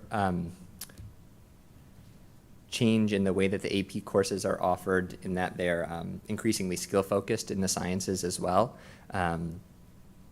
Not that they're backing away from the content-specific material, but there is definitely more of a focus on what students are able to do. And so that dovetails really nicely with the transition to NGSS. Good, it's good to hear. Thanks. The revised physics units, will that be over the course of this year and then be implemented for next year? They are being revised over the course of the year and implemented as well. Okay. And then once physics is completed, I know that several areas have been addressed. Is that are we sort of at the natural ending of revisions? That's for our now, or is last that- core course in the sequence. That's not to say that we wouldn't continue to make revisions as needed. Mm-hmm. And then way back in the beginning, forever ago, we were talking about the NGSS results, and we did really well and showed increased improvement over the last several years. Wilton did really well, and I was wondering if you had any insight. I mean, they did well in other places, but I was wondering if you had any thoughts on, I mean, we were very competitive, but... Yeah, we saw that with their SAT scores as well, that Wilton had an irregular group. I don't know. We'll see. I mean, they're if you look at their NGSS data, it's been up and down. I reached out to their chair to see if they did anything differently. And actually, I spoke with several of the DIRG chairs to see, DIRG A science chairs to see how they administer the NGSS test. And we're all doing the same thing, essentially, administering it within classrooms, same time of year. So not sure what went on with Wilton, but good for them. It means more great scientists out there. I do think that sometimes we have to go back and look at the course, the sequence of the courses. So it would be interesting to ask, do they have a high enrollment of kids that are sitting in a geophysical class as freshmen versus possibly a bio? Or do all their students as freshmen start with bio? So it's sometimes going back and looking at course sequence as well. So not only is it looking at what they're doing from day to day, but it's that ongoing conversation with the DIRG about course sequence in science, because it really does vary from district to district. And I think we have a nice range of what we offer our students, but sometimes that could be a difference in how a child might perform even. Well, and I think something Bill had mentioned earlier is that it sometimes comes back to a cohort. Yep. Right. So, but that's interesting. Thank you. Penny? I was just wondering, for our students who are really interested in science, what kinds of co-curricular or internship opportunities are we offering them to work with, professionals in the area? Sure. So we have our science research program, which it's a program for students who are especially interested in science. It is a chance to dive into primary research in science as well. So they spend a lot of time analyzing research papers that are published in Nature or Science, which is really dense and high-level work that they then practice presenting as it would be presented at a scientific conference. We do have some partnerships with labs in the area where we try to get students placements over the summer primarily to continue doing research. That's not something we can guarantee for all students, but it is an opportunity that students continue to take advantage of, and we have one of our higher enrollments in that course this year. In addition to our science research program, we offer all of the main AP science courses. I guess co-curricularly, we have a science team that competes in several competitions, and we also have our physics team that does well nationally. I think they were in the top for New England as well last year, so they are a pretty exceptional group. Thank you. Thank you. Up next, Mr. Fracucci, Social Studies Department Chair.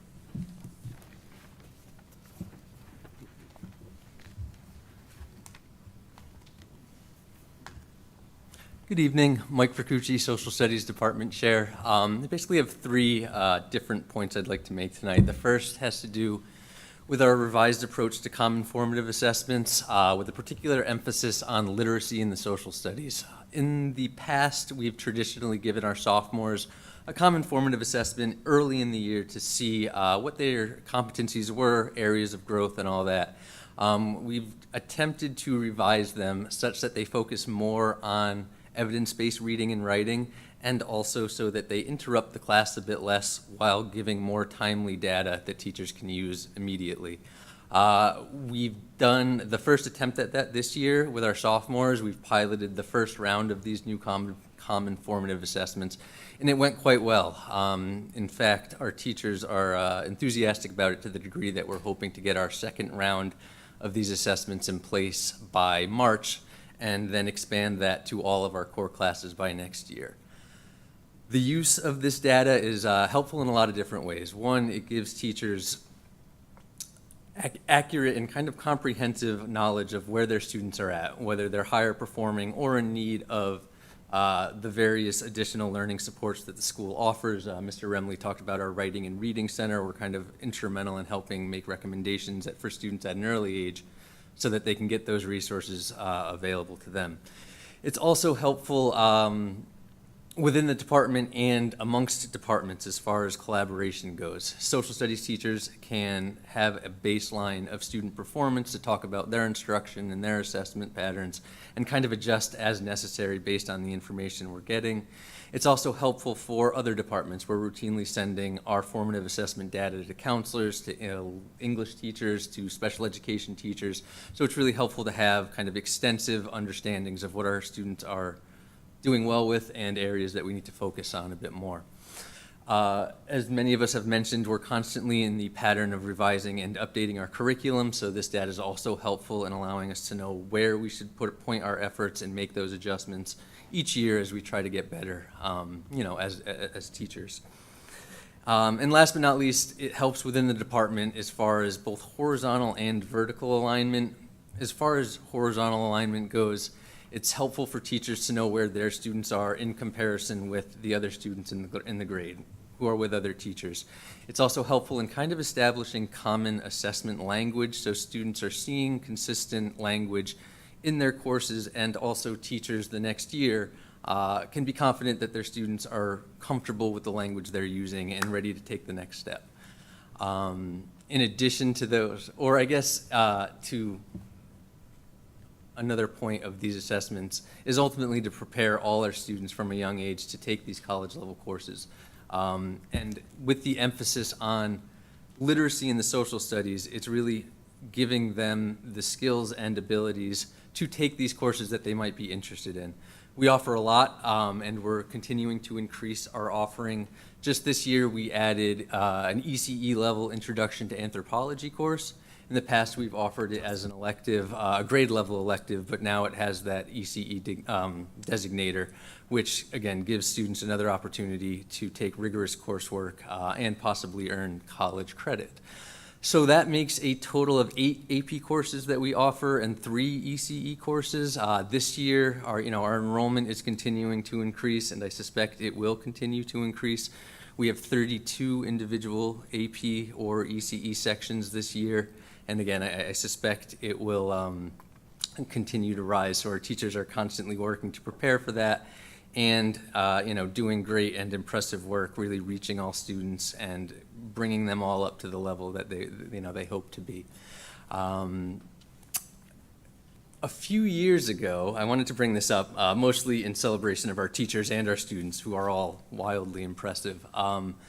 Prior to my being department chair, Bob Stevenson had led an effort to make our freshman world history course a heterogeneous course.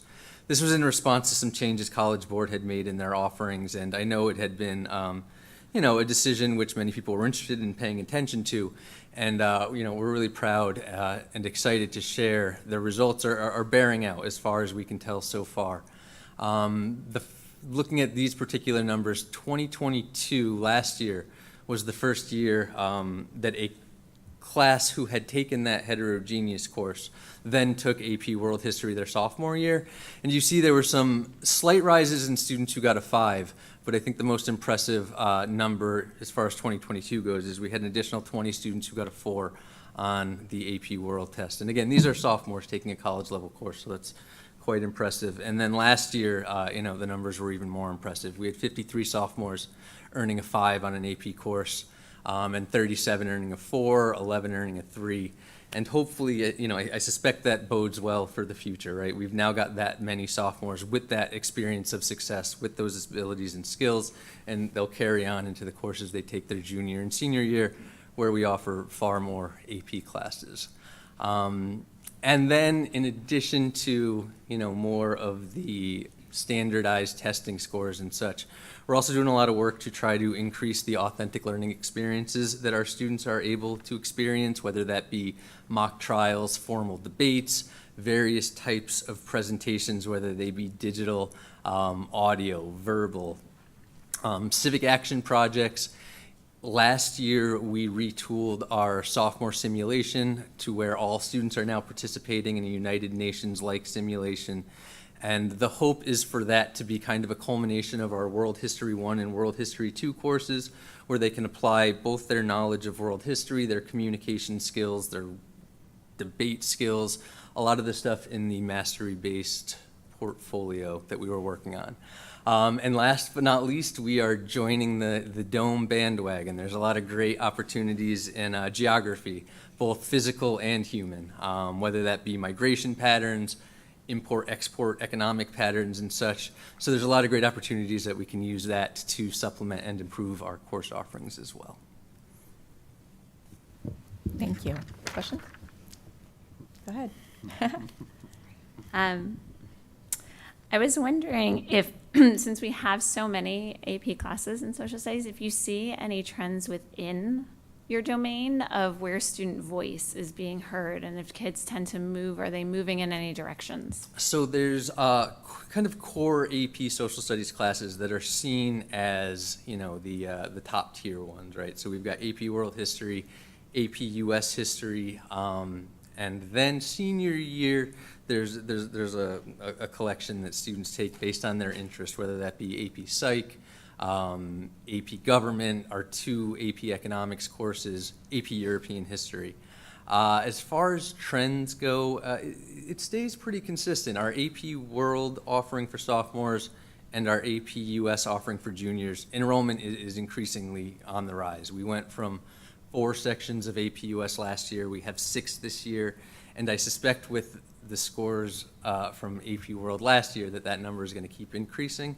And that's great. Our teachers are working incredibly hard to meet that demand. But those tend to be the most popular. As far as the elective AP courses that aren't a part of our core offering, AP Psych is always quite popular. AP Gov is always quite popular. Our largest increase, I think Mr. Egan mentioned, is economics. We've moved from, I think, 4 sections of AP Micro and AP Macro to 5 this year. And again, that pattern seems to be continuing to grow. So, our teachers are doing a lot of work to man that post. Great. And then my other question is, you talked about the authentic learning experiences, and as I understand it, one of the challenges around the AP curriculum is that you need to do the AP curriculum in order to prepare kids for the test, and that doesn't necessarily leave as much time as you'd want to do other things. So how do you balance the AP prep with also putting in these authentic learning experiences? Yeah, so our teachers have done a lot of great work where that's concerned, and honestly, the heterogeneous freshman course helps because we can, give the students that baseline literacy skill that they need to be successful in the AP courses, and then we've got a lot of very creative, inventive, and impressive teachers who have been able to create all sorts of different learning experiences. I'm thinking most recently our AP World students did a trial of Genghis Khan. And they're really doing a great job of pulling all sorts of content into these experiences, which allows students some choice in what they delve more deeply into, but that is also relevant to the AP curriculum.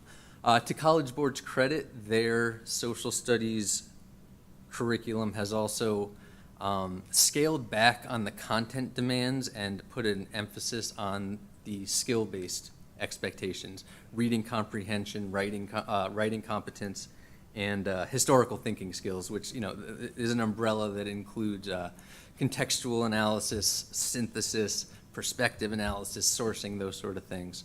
So students are really able to access those curriculums pretty readily after, their freshman, sophomore year. And that allows the upperclassmen teachers to get a lot more creative. Curious what the enrollment is for the anthropology class this year. 14 at the moment.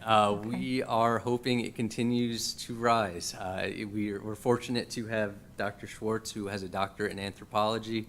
He's done field studies all over the world. He's a great resource, and we're hoping that we can pump enrollment as the class grows. Sure. Is it mostly seniors, or is it a mix, healthy mix? Mostly seniors. It's Yeah. offered to juniors and seniors. As you can imagine, the coursework in cultural anthropology, speaking of cultural relativism and a whole bunch of things which are higher order thinking, is mostly accessible to seniors, but we have, I think, a couple juniors taking it. I'm not certain, but it is offered to juniors and seniors.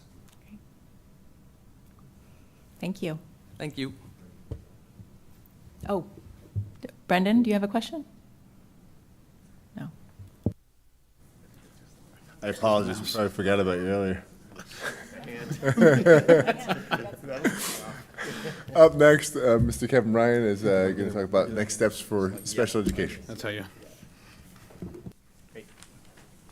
Thanks, Bill. Hi, everybody. I know it's been a long night, so I'm going to be relatively brief. And I think last year I started, and probably the year before, saying I think in all seriousness, it's good that I go last, because a lot of what you hear, all of what you hear leading up to my remarks or my comments really is it's embedded in everything that we do in special education, right? I think that one of the things that we all should be most proud of is the percentage of special education students who are in general education classes. And more than that, more specifically, those kids who are in advanced honors, AP, and ECE courses. So I think the commitment on the school and on the school district and on the board to be sure that we provide opportunities for special education students to really have access to challenging, rigorous work is really important. And I think it's a testament to everybody, including the teachers who teach them.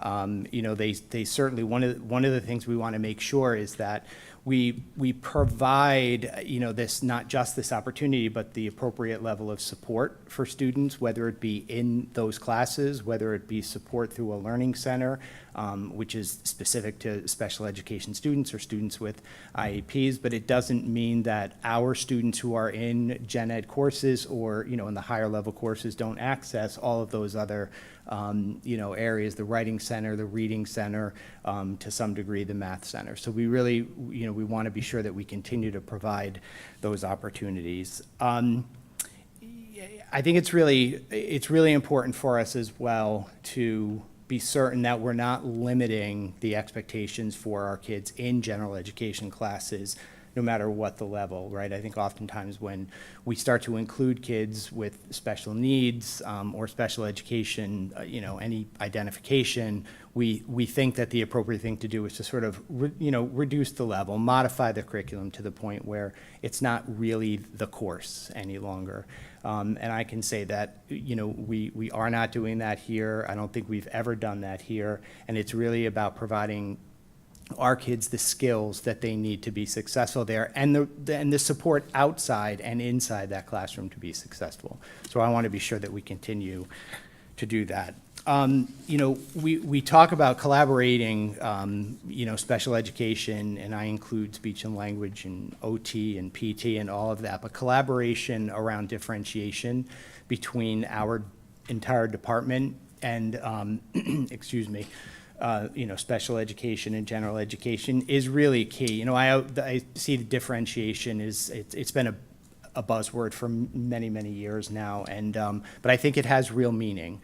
And if there were a different word that said it well, I would use a different word probably to move away from what people perceive as the buzzword. But it's really important that we are collaborating and that we are, to the point that I tried to make before, that we're really working with gen ed teachers to differentiate the curriculum in a way that makes it accessible to our kids, not water down the experience for them.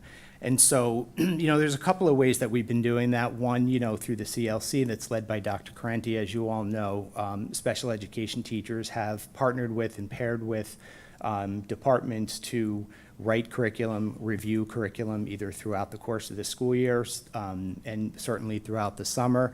That's been invaluable, I think, for both parties, right? Special ed teachers are really having an opportunity to really kind of dig in and get to know the curriculum and the expectations. And likewise, the feedback from the general ed folks is that, while we're really learning a lot about how to modify, adjust without lowering our standards and expectations. So I think it's been a really good marriage. We've been doing more of it, and we want to be more deliberate about doing it in the future and continuing. The other thing that we did last year, I would say that, maybe experiment's not the right word, but we piloted an opportunity for one of our special education teachers, really specifically a speech and language pathologist, believe it or not, to push into one of our freshman English classes. One of the things we know is that the kids coming to us from 8th grade, just the transition in general, and it really has nothing to do with 8th grade or SACS, it has to do with the transition. They struggle, right, with the sort of the freshman English classes. And so we had one of our speech and language people push into that particular section, a particular section. It was incredibly beneficial for kids, for sure, because they were getting the support in the class in time just when they needed it. They were getting the right kind of feedback throughout the class period. But then that teacher was also communicating out to the special education teachers who case manage some of the kids in that classroom. And therefore, they were getting feedback from that teacher so that they could work on those skills, support those skills in the learning centers. So that was, I think, an exceptional experience for the kids, but also the two professionals, the English teacher, the gen ed English teacher, and the speech and language pathologist I'm referring to. They learned a tremendous amount from each other in terms of, I think, special education personnel really learning how and knowing the curriculum, right? Knowing what's happening and what it looks like for other kids that are not special education in general education. Sometimes in special education, we sort of lose a little bit of the perspective. So being in a general education class was really very instructive. This year, so we're going to capitalize on it. This year we have, and we've really talked about, everybody here has talked about, having kids, have access to as many experiences and opportunities as they can. So this year we are having people push into English 9, English 10, World 1, World 2, and we're also pushing into the geometry class. So we're really trying to build we're trying to build some momentum in that regard. I think it's going to be important for us. I think it goes without saying that, we have special education classes, math, social studies, and English classes that are just for kids who have IEPs. These are kids who have traditionally struggled in those areas and likely will always struggle in those areas. So those classes are specifically designed and, defined for them. Obviously, we want those classes to be aligned with the general education classes here that are aligned with the, state and national standards. So that's always an emphasis for us looking at those things. Last year, and I think maybe even the year before, we talked about, looking at, in particular, the math pathway. Kids in special education who come in to 9th grade in special education math historically have stayed in special education math. In other words, they never really get the opportunity to break out. So what we did 2 years ago is we looked hard at how we can, at the end of a student's 9th grade year, get them into a geometry class in their 10th grade year, which is, I mentioned before, actually Becky Pavia teaches the geometry class and one of our special ed teachers pushes in there. We want to be able to support them in 10th grade in that geometry class so they can hopefully get to Algebra 2. and then, you know, electives beyond that. So we'll continue to look at that. There's been a lot of conversation tonight about, you know, the use of data. We're talking about common formative assessments. And so special education, we're going to look at and continue to look at, really quarterly, we look at all of the curriculum-based assessments that our kids are engaged in and doing. We're taking that information, that data, and we are making sure that we're using that in the way it's intended to, right, in a formative way, so that we can monitor and adjust and do whatever it is we need to do to respond to kids at that point. And then I think, of course, like everybody else, we're quite excited to have the PSAT data. I never thought I would say I was excited about PSATs, but we really are, because I think in combination with all of the curriculum-based assessment data that we have, adding this layer on will be incredibly helpful and powerful for sort of targeting those specific areas that our kids need to address. That's it. Thank you. Any questions? Phil? So you spoke to participation, special ed kids' participation in general ed. You spoke to the numbers. You spoke about being proud of that. Do you by any chance have those numbers? I don't, but I can get them. I can get them to you. I didn't put them in the presentation, but they're easy to get. Okay. And then I just wanted to clarify, so the pilot that was done with regard to the speech pathologist in the freshman English class, we're now rolling that out into 5 or 6 other classes? We are. And if that's successful, are there more opportunities to roll it out to even more than that? I think they are. You know, part of, yes, I think the short answer to that is yes, and I'm hopeful. But to be perfectly honest with you, and Mr. Tesber and I talk about this frequently, is, you know, it's really about using our resources the right way. Resources, I mean people. Mm-hmm. And so I want to be cautious not to dive into something and move all of it, like, because it would be in some ways a shift in philosophy of the way that we deliver services to special education teachers, to special ed students. And we're pretty successful now, so I want to be careful. I want to be careful not to just move in one direction that's not maybe the direction that we think we're going to get, you know, the biggest bang for our buck, per se. Erica? I was wondering, you mentioned more accessibility to more classes for special ed students. I was wondering if there's room for that to extend into some of the college level courses, and whether or not that's happening already, or if you see some room to grow, be it the APs or Project Lead the Way or some of the other college level courses. So your question is a good one, and it goes to the previous question about what do the numbers look like. I mean, those numbers are easy to get, but I can tell you that there are a number of special education students who are in EC, AP. I was thinking, I was at a meeting for a student the other day, and she's in 3 AP. She's a senior in 3 AP courses this year. She took 2 AP courses last year, and she's hitting it out of the park. She has a learning center that I described before, and she's getting a lot of support in that learning center. But she is she's achieving. She's doing the work, and and she's achieving in those courses. So yes, our kids are absolutely performing in those classes. And do you see room to grow potentially, that there may be, if you, with more attention on that there could be other opportunities? I do. I mean, I'm the eternal optimist, right? And, my whole philosophy for my whole 33-year career has been, it's just all about, providing opportunity and support for kids. So I keep saying that because I really mean it. So, as much as it's hard with special education students, right? Because they each come with like a unique set of experiences and skills and predispositions. But my wish for all of them is to, or as many of as possible, is to be able to take those really advanced and high-level classes, because our kids are going to college. It doesn't matter whether they're in special ed math for 4 years here or not. They're going to college. Our kids go to college, so it's important for them to have those experiences as early as they can as well. Great. Thank you. Thanks.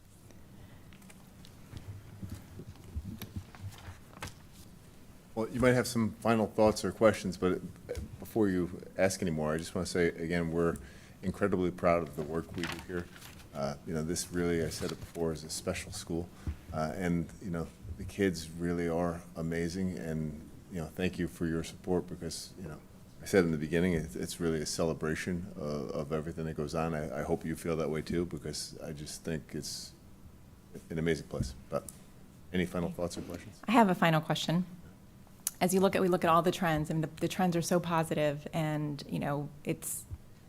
I'm wondering, looking back a couple years when we implemented the block schedule, what do you think the impact has been on teaching and learning over the last couple years? All I can say is thank goodness, because truly, as you see the national kind of shift to really more rigorous courses, we're not sure what happens with the college process, so a lot of times there are kids taking even more challenging courses.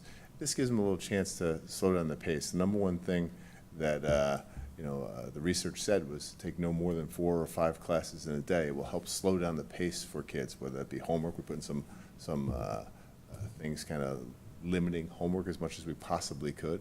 But just that pace and the depth that kids could go into in their classes, it's unbelievable. And when at first it was, I would say that there was some hesitation, no one would go back. Great to hear. Any other questions? I just had a comment. I just wanted to thank you all for your passion and dedication, the way you dig into the detail and figure out in little ways and big ways how we can make things better for our students, I think is one of the things that makes New Canaan so special. And you can hear it in your presentations with just the breadth of your knowledge for the areas. So this is always a wonderful presentation. And again, just thank each one, all of you and all the teachers for everything you do for our students. It really makes a difference. Thank you. We think we have a great staff and awesome kids, so thanks. Absolutely, and I just want to echo what Penny said. This is one of my favorite meetings of the year. I look forward to it. I love October.